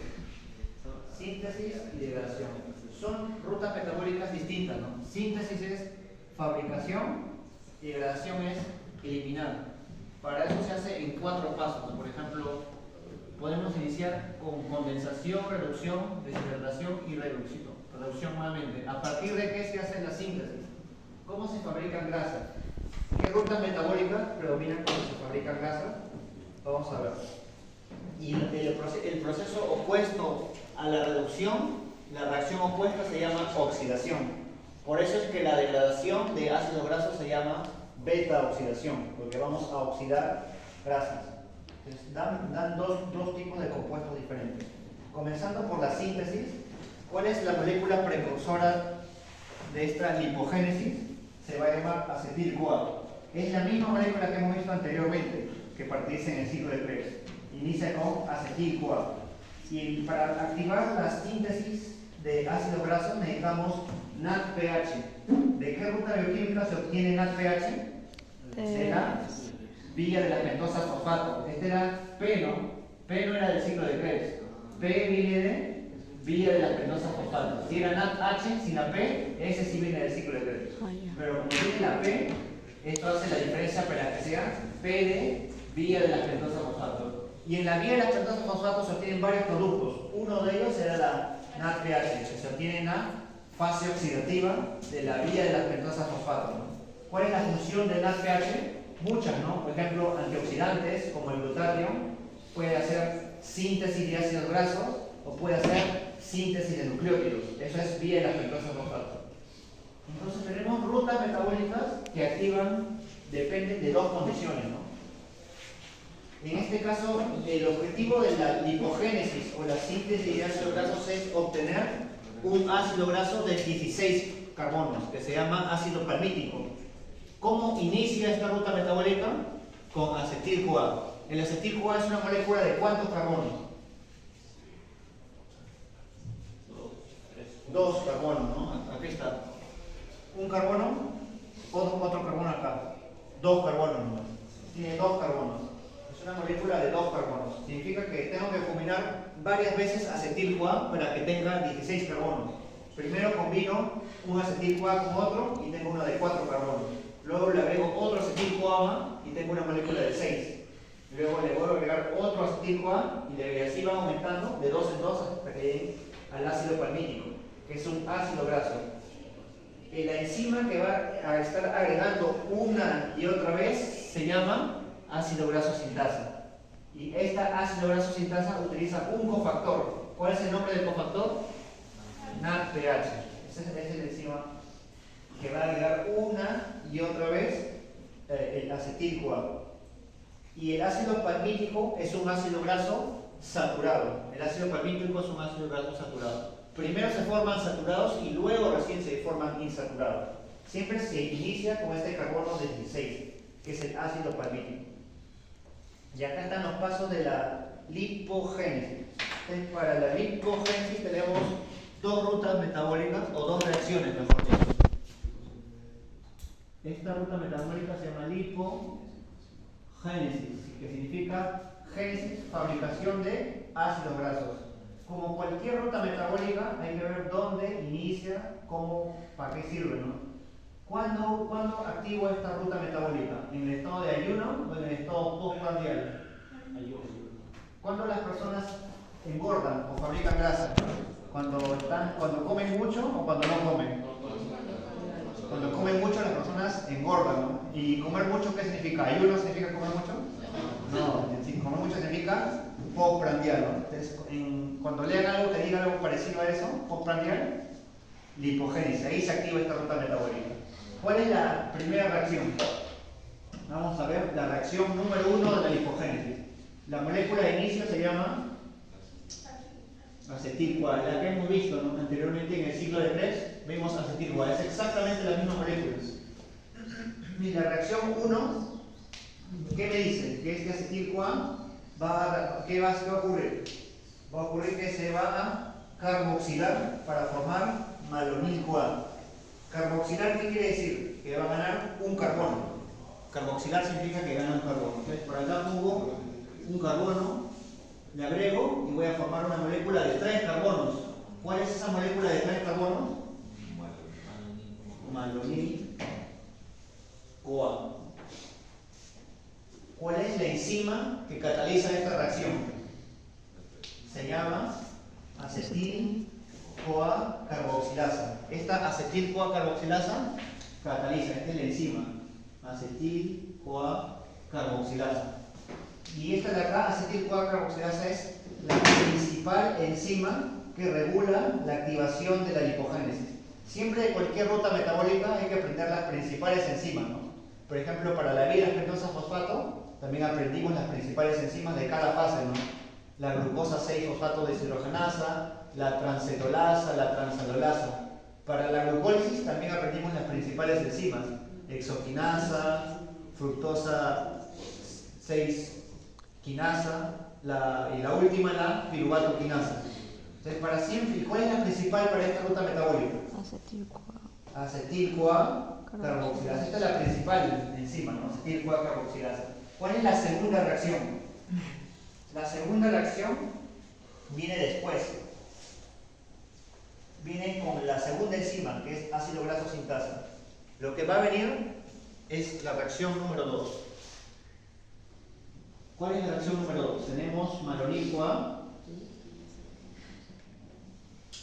y le vamos a agregar un acetil-CoA.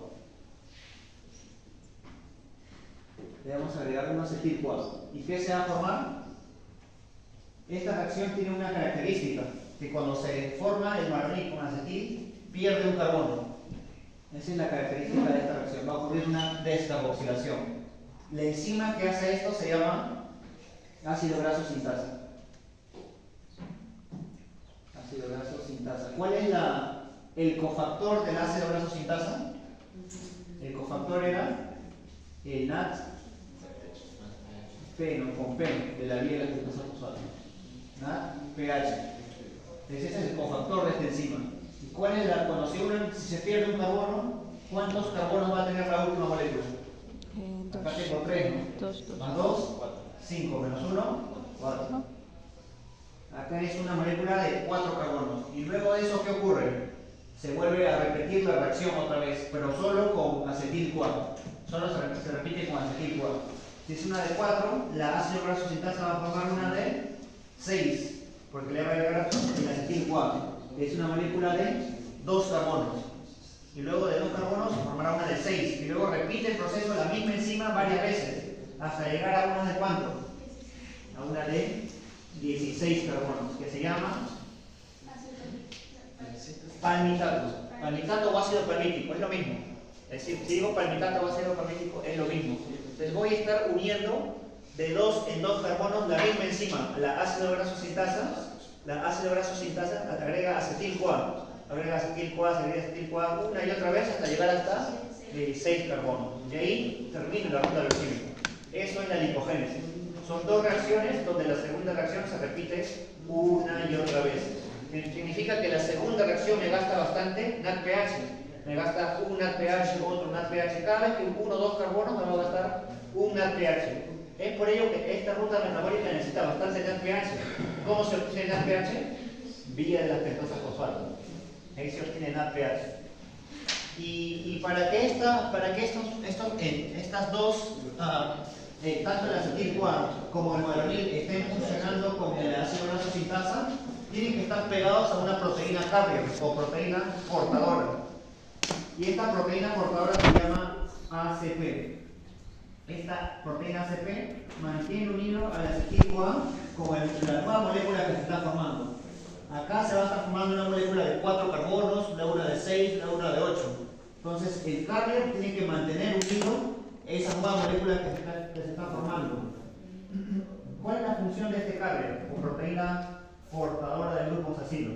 Esta proteína carrier o proteína portadora del grupo acino es mantenerlos unidos para que la reacción ocurra eficientemente. Si no, es como que estarían ahí flotando, ¿no? Es como, por ejemplo, el ejemplo de la bandera y un mástil. La bandera, ¿por qué se mantiene unida al mástil? Pues está amarrada, ¿no? Está amarrada y no se escapa con el aire. Entonces lo que hace el ACP es amarrar a esto de acá. Lo que hace el ACP es amarrar a la nueva cadena que se está formando de manera que no se vaya. Entonces al mantenerlo amarrado, la ácido graso sintasa puede actuar una y otra vez y cuando termina ya lo suelta recién, ¿no? Entonces esa es la función de este ACP. Mantiene amarrado esa nueva cadena que se está formando. Lo otro que necesitan aprender es dónde ocurre esta ruta metabólica, en qué órgano. Principalmente ocurre en el hígado. ¿En qué parte del hígado? En el citosol. No ocurre en la mitocondria, ¿no? Es una reacción que ocurre en el citosol del hígado. No ocurre en la mitocondria, ocurre en el citosol del hígado. Entonces, ¿dónde ocurre esto de acá? Citosol.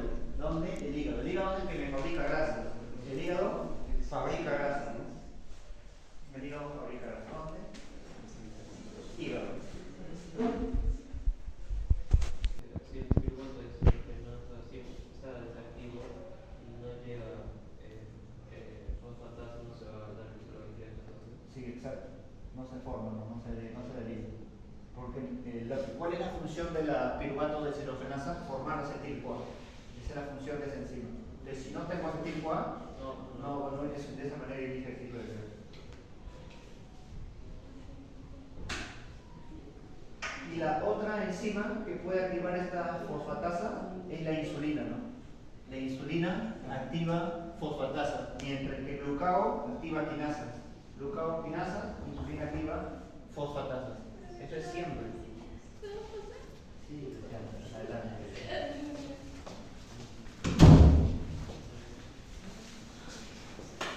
Entonces, esto insulina y glucagón lo hemos visto bastantes veces, en varias semanas, ¿no? Lo importante de eso es fosfatasas siempre es insulina, quinasas es glucagón.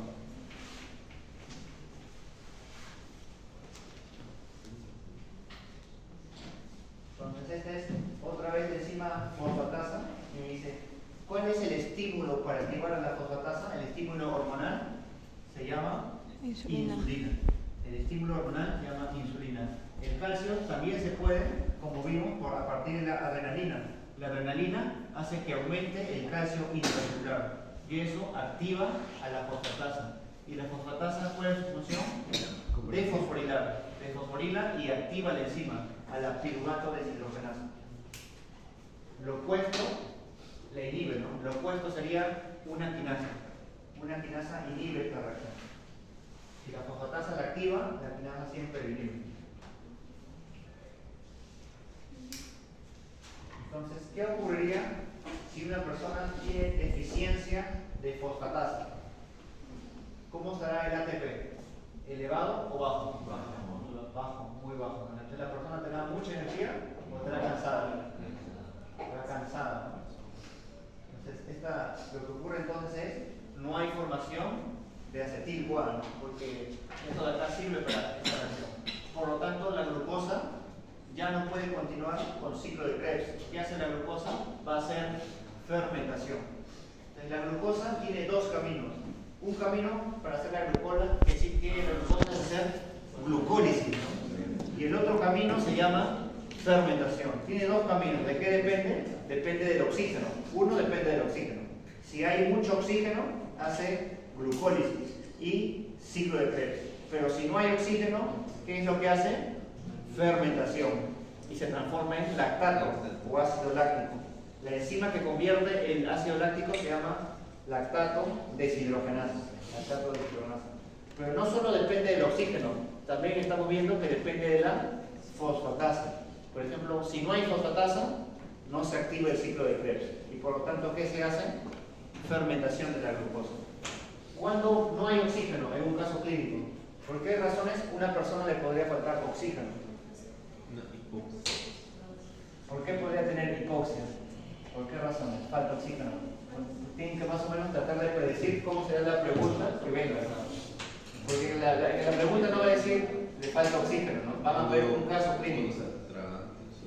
Puede ser capaz, puede ser, pero algo más común que haga ejercicio, ¿no? Claro, puede ser que haga ejercicio y le falte el aire, ¿no? Entonces ahí, ¿qué ocurre? No ocurre ciclo de Krebs, ahí lo que hace es fermentación. ¿Y la fermentación? Claro, la fermentación hace que se acumule este ácido. Claro, el ácido que hace cambia el pH. ¿Y qué ocurre cuando cambia el pH? Las proteínas se desnaturalizan. Y cuando las proteínas están desnaturalizadas, no funcionan bien, ¿no? Como consecuencia, dolor.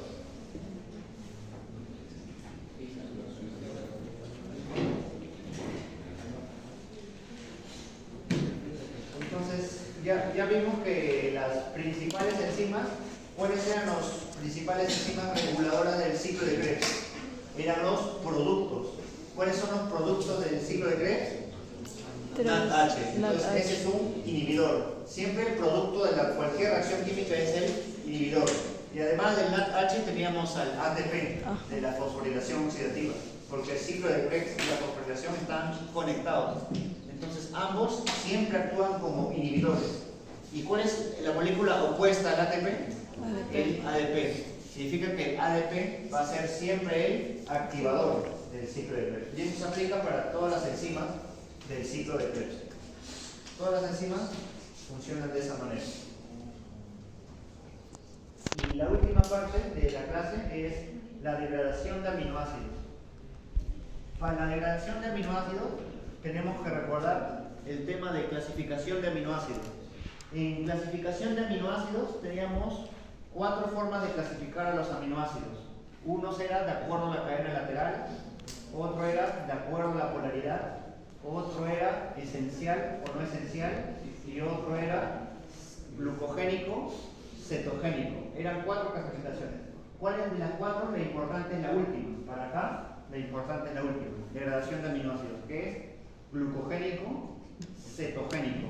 ¿Qué significa glucogénico?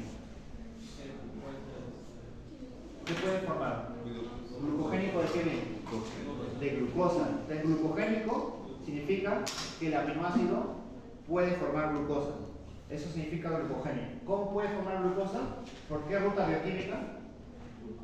gluconeogénesis, ¿no? Gluconeogénesis es la que forma glucosa. Entonces, si el aminoácido es glucogénico es porque va a formar glucosa, lo que significa que va a ser gluconeogénesis. ¿Qué significa que es cetogénico? ¿Qué va a formar? Cuerpos cetónicos. Si el aminoácido es cetogénico, significa que va a formar cuerpos cetónicos. Y había unos que eran ambos, ¿no? Y puede ser que sea mixto, puede ser que el aminoácido sea glucogénico o puede ser que sea cetogénico. Pero al menos hay que entender qué significa cada palabra. ¿Qué significa glucogénico? Formar glucosa. ¿Qué significa cetogénico? Formar cuerpos cetónicos. Y ahora, lo siguiente sería saber cómo es que se forma glucosa, a partir de qué sustratos. ¿Qué sustratos son gluconeogénicos, por ejemplo? ¿A partir de qué podemos formar glucosa? Glucosa. A partir de piruvato, por ejemplo. A partir de piruvato se puede formar glucosa, ¿no? Sí. Entonces, si un aminoácido se degrada y forma piruvato, ¿qué significa? Que es glucogénico. Si el aminoácido forma piruvato, significa que es glucogénico. ¿De qué otra forma se puede formar glucosa? ¿A partir de qué otro sustrato? Oxalacetato. Si el aminoácido se degrada y forma oxalacetato, significa que es glucogénico.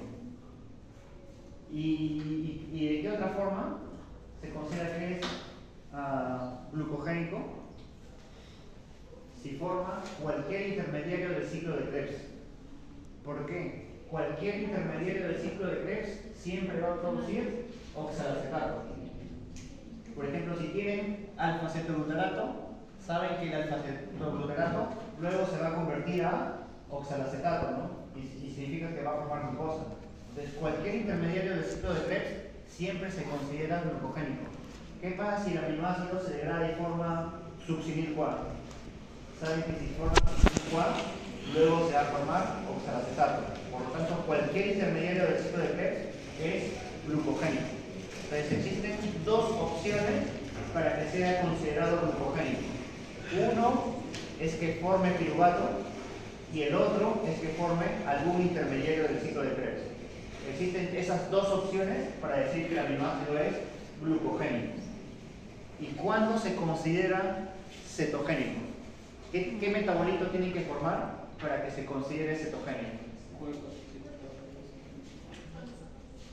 Cuando forma, tiene que formar acetil-CoA.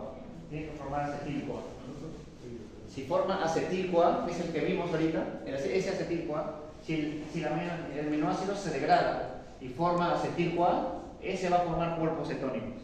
Entonces tenemos esas dos condiciones. Es el único requerimiento, ¿no? Sí, o puede ser este cuerpo cetónico, aceto-acetato. Puede ser que el aminoácido forme acetil-CoA y se considera cetogénico. ¿Cuándo también se considera cetogénico? Cuando forma aceto-acetato, que es un derivado del acetil-CoA. El aceto-acetato es un derivado. Si el aminoácido se degrada y forma acetil-CoA o acetoacetato, se va a considerar cetogénico. En cambio, si el aminoácido forma piruvato, se considera glucogénico. Si el aminoácido se degrada y forma cualquier intermediario del ciclo de Krebs, se va a considerar también glucogénico. Entonces son los dos grupos que tenemos que conocer, ¿no? ¿Cómo pueden preguntar acerca de eso? ¿Cómo podrán preguntar? De acuerdo a las reacciones que ya hemos visto. Por ejemplo, de todos los aminoácidos, ¿cuál ya hemos visto que se considera glucogénico? De acuerdo, por ejemplo, a la clase de catabolismo de aminoácidos. En catabolismo vimos dos reacciones. Una se llamaba reacciones de transaminación y la otra reacción se llamaba de desaminación. Entonces es algo que ya hemos visto, ¿no? Cuando hablamos de aminoácidos. ¿Cuáles eran las reacciones de desaminación? Ahí había aminoácidos, por eso yo utilizo estas reacciones. ¿Cuáles eran las enzimas de la transaminación? Alanina, transaminasa y y la otra se llamaba aspartato transaminasa. Son dos enzimas que ya hemos visto en transaminación. ¿Qué reacción cataliza la alanina transaminasa? ¿La alanina a qué se transforma? Porque si la enzima es alanina transaminasa, el sustrato es la alanina. Entonces, esa alanina, a través de esa enzima, ¿a qué se transforma? La alanina transaminasa se transforma a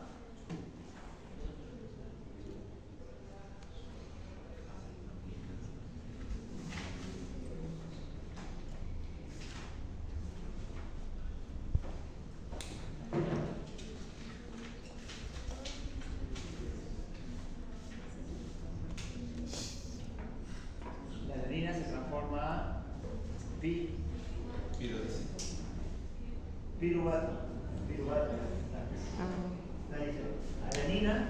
La alanina que se transforma a piruvato. Esto lo vemos en la versión de transaminación. La enzima se llamaba alanina transaminasa. La alanina se transforma a piruvato. Y luego el piruvato, ¿qué hace? Glucosa, ¿no? Gluconogéneo. Y la otra reacción de transaminación, ¿cuál era? A partir de aspartato transaminasa. ¿Qué hace el aspartato transaminasa?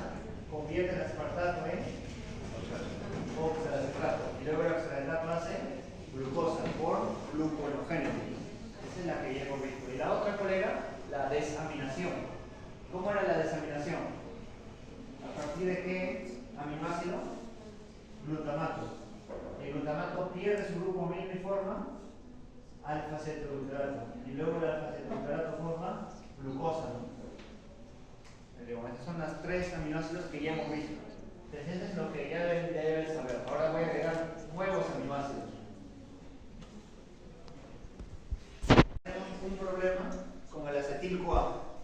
El acetil-CoA que vimos que se formaba para fabricar el ciclo de Krebs, ¿cuál era la reacción que fabricaba acetil-CoA? A partir de piruvato, ¿no? A partir de piruvato. ¿Dónde se fabrica el acetil-CoA? ¿En el citosol o en la mitocondria?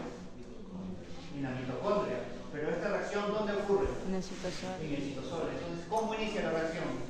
Si ocurre en lugares diferentes, ¿no? Esta de acá ocurre en el citosol, pero esto de acá, ¿dónde se produce? En la mitocondria. Entonces, ahí hay un problema. El problema se soluciona de la siguiente manera. El acetil-CoA se produce en la mitocondria. ¿Qué es lo que tiene que hacer? Salir al citosol. ¿Cuál es el mecanismo por el cual sale? El mecanismo por el cual sale el acetil-CoA es unirse al oxalacetato, forma citrato, y la mitocondria tiene una proteína transportadora para citrato. La mitocondria no tiene proteína transportadora para acetil-CoA. Entonces, como no lo tiene, el acetil-CoA no puede salir. ¿Cuál es la forma de la solución? Unirlo con el oxalacetato, formar citrato, utilizar este transportador. El citrato sale al citosol y en el citosol la enzima citrato liasa descompone el citrato y me da acetil-CoA y oxalacetato. De esa manera, el acetil-CoA ya se encuentra en el citosol para comenzar la lipogénesis. Y de esa manera ocurre la lipogénesis. Entonces, la clave es combinar el acetil-CoA de la mitocondria con el oxalacetato, formar citrato. El citrato sale al citosol, luego el citrato se descompone por la enzima citrato liasa y me libera el acetil-CoA. Y de esa manera inicia la lipogénesis. Y el único detalle que faltó en esta ecuación es colocar el cofactor para esta enzima muy importante. Si el cofactor para la ácido graso sintasa se llama NADPH, ¿cuál es el cofactor para la principal enzima de la lipogénesis, que se llama acetil-CoA carboxilasa? ¿Cuál es el principal cofactor? ATP y biotina. Entonces le agregamos ATP y le agregamos biotina y la enzima se activa. Biotina es la vitamina B7. Significa que necesitamos mucho ATP, ¿no?, para que se active esta ruta metabólica. ¿Y cuándo tenemos mucho ATP? ¿Cuando estamos en ayuno o cuando estamos en postprandial? Postprandial. Estoy en ayuno, tengo poca energía, ¿no? Entonces esto solo se activa, esta ruta metabólica solo se activa en estado postprandial. Si me falta energía, no voy a activar esa ruta, se encuentra inhibida. Y esta carboxilasa, esta enzima carboxilasa, acetil-CoA carboxilasa, también se puede regular por fosforilación. ¿Cuándo es que se encuentra activa? El grupo fosfato me indica que está fosforilado, y cuando está fosforilado está inactivo. En cambio, cuando está sin grupo fosfato, es decir, desfosforilado, está activo. ¿Y por qué razón se le quita el grupo fosfato? Por una fosfatasa. En las fosfatasas lo que hace en este caso es activar a la carboxilasa. Cuando está inhibida se encuentra fosforilado. Y para fosforilar y desfosforilar teníamos los dos estímulos de siempre. ¿Cuáles son los dos estímulos de siempre? Insulina y glucagón. ¿Cuál de los dos es el que fosforila? ¿La insulina o el glucagón? Fosforila. El que activa la quinasa. ¿Quién activa quinasa? ¿Glucagón o insulina? Glucagón. Quinasas es glucagón, correcto. Quinasas es glucagón. Fosfatasa, insulina. Entonces tenemos dos rutas metabólicas que estamos analizando, ¿no? Todo depende de la fosforilación. Entonces ya vemos que las quinasas y las fosfatasas se pueden activar por estímulos hormonales, ¿no?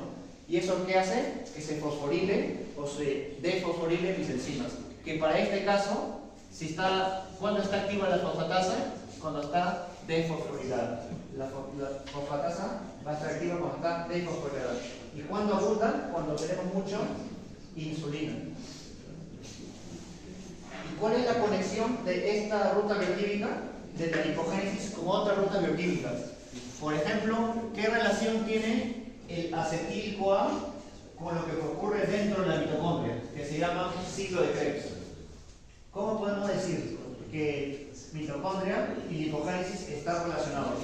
Podría ser una pregunta de integración del metabolismo, que sea una pregunta que relacione dos condiciones. ¿Qué ocurre cuando una persona está en estado postprandial? ¿Qué predominará? ¿El ciclo de Krebs o predominará la lipogénesis? O ambos a la vez. O uno nomás. Entonces, ¿cómo resolvemos las preguntas de integración del metabolismo? Para comprender las preguntas de integración del metabolismo necesitamos aprender todas las rutas metabólicas que hemos hablado. ¿Y cómo lo hemos aprendido? A través de dos condiciones. ¿Cuáles son las dos condiciones que más utilizo? Postprandial y ayuno. Así que vamos a repasar eso de ahí. Uno se llama...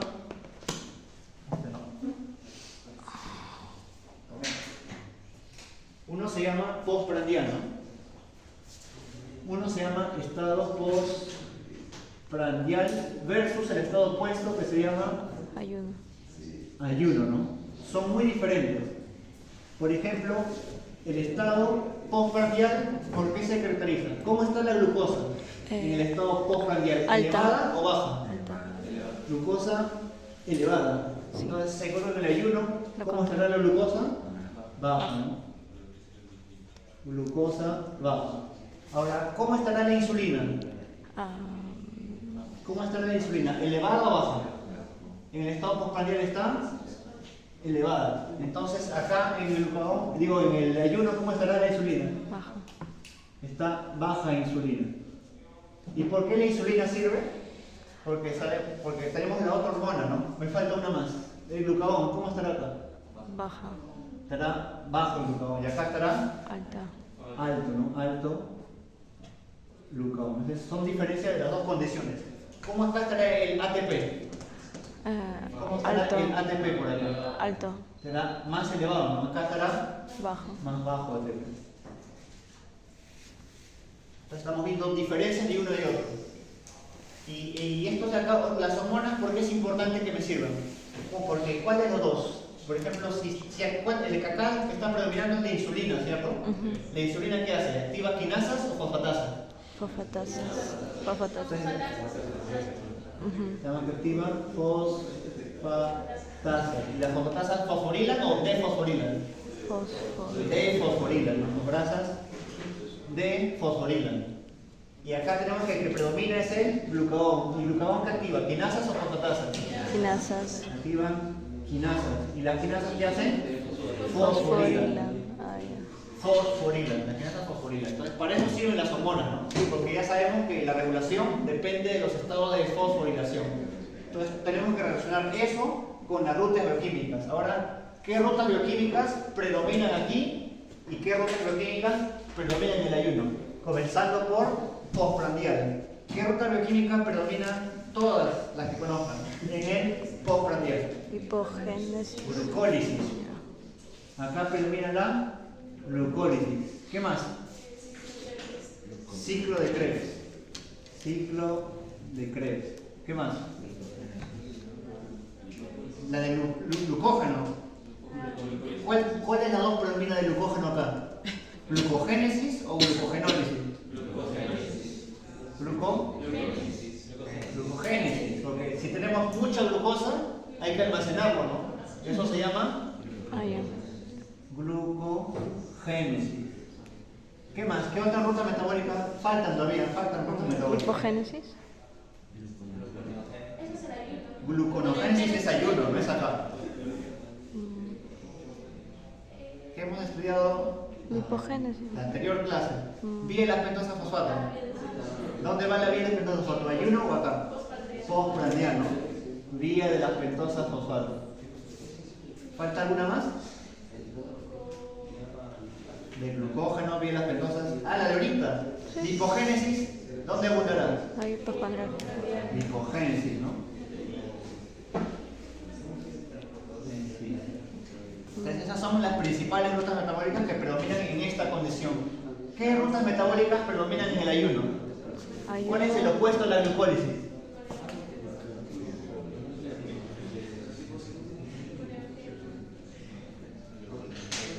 ¿Cuál es el opuesto a glucogénesis?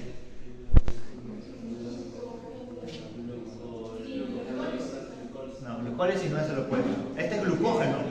¿Cómo se llama la degradación de glucógeno? Glucogenólisis. Entonces, acá en el ayuno predomina la glucogenólisis. ¿Qué más? ¿Cuál es el opuesto a la lipogénesis? Lipólisis, ¿no? Acá predominará la lipólisis. Entonces ya tenemos más o menos rutas metabólicas que predominan. Recuerden que acá el que estaba conectado al ciclo de Krebs, ¿cuál era? Fosforilación oxidativa. Ah, ya sé. Eso están conectados, ¿no? Están conectados. Entonces, van a estar conectados. Entonces, de acuerdo a eso, descartan, ¿no? Pero ustedes van a leer un caso clínico. Cuando leen un caso clínico, ¿qué es lo que tienen que determinar? Si está en ayuno o si está en postprandial. Luego de cortarlo de 2 en 2, vamos a tener otro bacilo A, pero ya no de 14, ni no 16, sino de 14 carbonos. Y vamos a liberar una molécula de acetil-CoA. Y además del acetil-CoA vamos a liberar NADH y vamos a liberar FADH. Y estos son moléculas transportadoras de electrones que sirven para que vaya la cadena transportadora de electrones y hacer fosforilación oxidativa, es decir, obtener ATP. Y esta molécula de acetil-CoA sirve para que continúe con el ciclo de Krebs. Esta molécula se continúa con el ciclo de Krebs. Y ahí tenemos un ácido graso de 14 carbonos, perdió 2 carbonos. Significa que eso se repite una y otra vez. Esta vuelta de metoxidación se repite una y otra vez hasta que no me quede más acetil-CoA que pueda formar. Y el acetil-CoA o la beta-oxidación ocurre principalmente en la mitocondria. Sin embargo, la mitocondria no es la única manera donde puede ocurrir, sino también puede ocurrir en el peroxisoma. La ventaja de la beta-oxidación es que me da mucho ATP. ¿Cuál es la desventaja? Que me da mucho ROS. Y el ROS es dañino para la célula. Y entonces, como me da mucho ROS, ¿qué ocurre? Si la molécula del ácido graso es muy compleja, me va a dar más ROS todavía.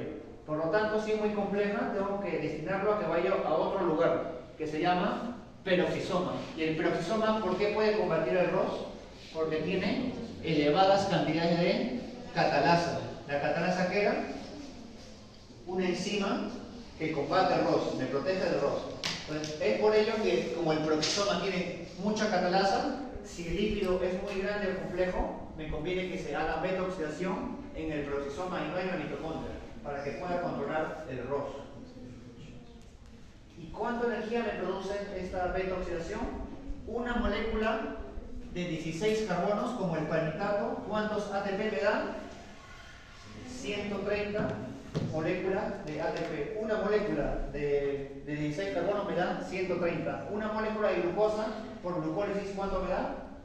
2. Y una molécula de 16 carbonos por beta-oxidación me da 30, 130. Es muy ventajoso. La desventaja es mucho ROS. Esa es la desventaja, mucho ROS. Entonces, ¿cuáles son las principales enzimas de la translocación del ácido graso a la matriz mitocondrial? Para llevar el ácido graso desde el citosol hacia la mitocondria necesitamos una tioquinasa para que se le agregue el CoA y necesitamos el sistema de carnitina. El sistema de carnitina son 3 componentes: CAT1, CAT2 y el transportador es la translocasa. Luego, ¿en qué órgano se da la beta-oxidación como fuente de energía? ¿En qué órgano? Músculo, hígado, músculo y corazón. Hígado, músculo y corazón. Ahí se da principalmente la beta-oxidación. ¿Cuáles son los principales productos de la beta-oxidación? Comienzo con un ácido graso. Al final, ¿qué obtengo? Es el paso final. Son estos 3 productos, ¿no? Estos 3 productos que se llaman acetil-CoA, NADH y FADH, ¿no? Son los principales productos. Eso solo se logra con una vuelta, pero la beta-oxidación te hace varias vueltas, ¿no? Hasta que solo quede acetil-CoA. ¿Y cuáles son los cambios que producen la deficiencia de carnitina? La deficiencia de carnitina me da... si no tengo carnitina, el ácido graso no ingresa a la mitocondria. Como consecuencia, no hago beta-oxidación. Por lo tanto, baja energía, ¿no? Baja energía. Se relaciona con menor producción de ATP. El ácido graso quedaría atrapado solo en el citosol. Ya no tendría ATP, porque la carnitina sirve para que el ácido graso ingrese en la mitocondria. ¿Por qué los ácidos grasos son siempre pares? Porque vienen del acetil-CoA, que es una molécula de 2 carbonos.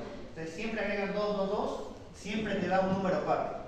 Pero a veces me da un número impar. Entonces hay una pequeña diferencia cuando el ácido graso es impar. Y la otra diferencia que estamos asumiendo en la beta-oxidación es que el ácido graso es saturado, lo cual me está indicando que todos son enlaces simples.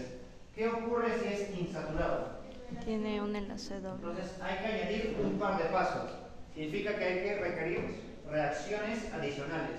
Un par de reacciones. No es muy complicado. Lo único es añadir un paso en cada una y me da beta-oxidación clásica. ¿Cuál es el paso adicional para los ácidos grasos insaturados? Si es insaturado, lo que tengo que hacer es volverlo saturado. Para eso requiero una enzima o 2 enzimas que eliminan los dobles enlaces. Lo que hacen las enzimas es eliminar los dobles enlaces y la consecuencia es que todo es saturado y continúa con la beta-oxidación clásica. ¿Y qué ocurre cuando es impar? ¿Cuál es el paso adicional? Si es impar, lo que vamos a hacer es cortar de 2 en 2. Vamos a cortar de 2 en 2 y al final le va a quedar una molécula de 3 carbonos. Y esa molécula de 3 carbonos se dirige a otra ruta bioquímica. ¿Qué ocurre si es insaturado? Entonces se utilizan 2 enzimas. Por ejemplo, ¿qué nombre tienen estas enzimas? Isomerasa. Y la otra enzima se va a llamar reductasa. Nada más. Isomerasa y reductasa.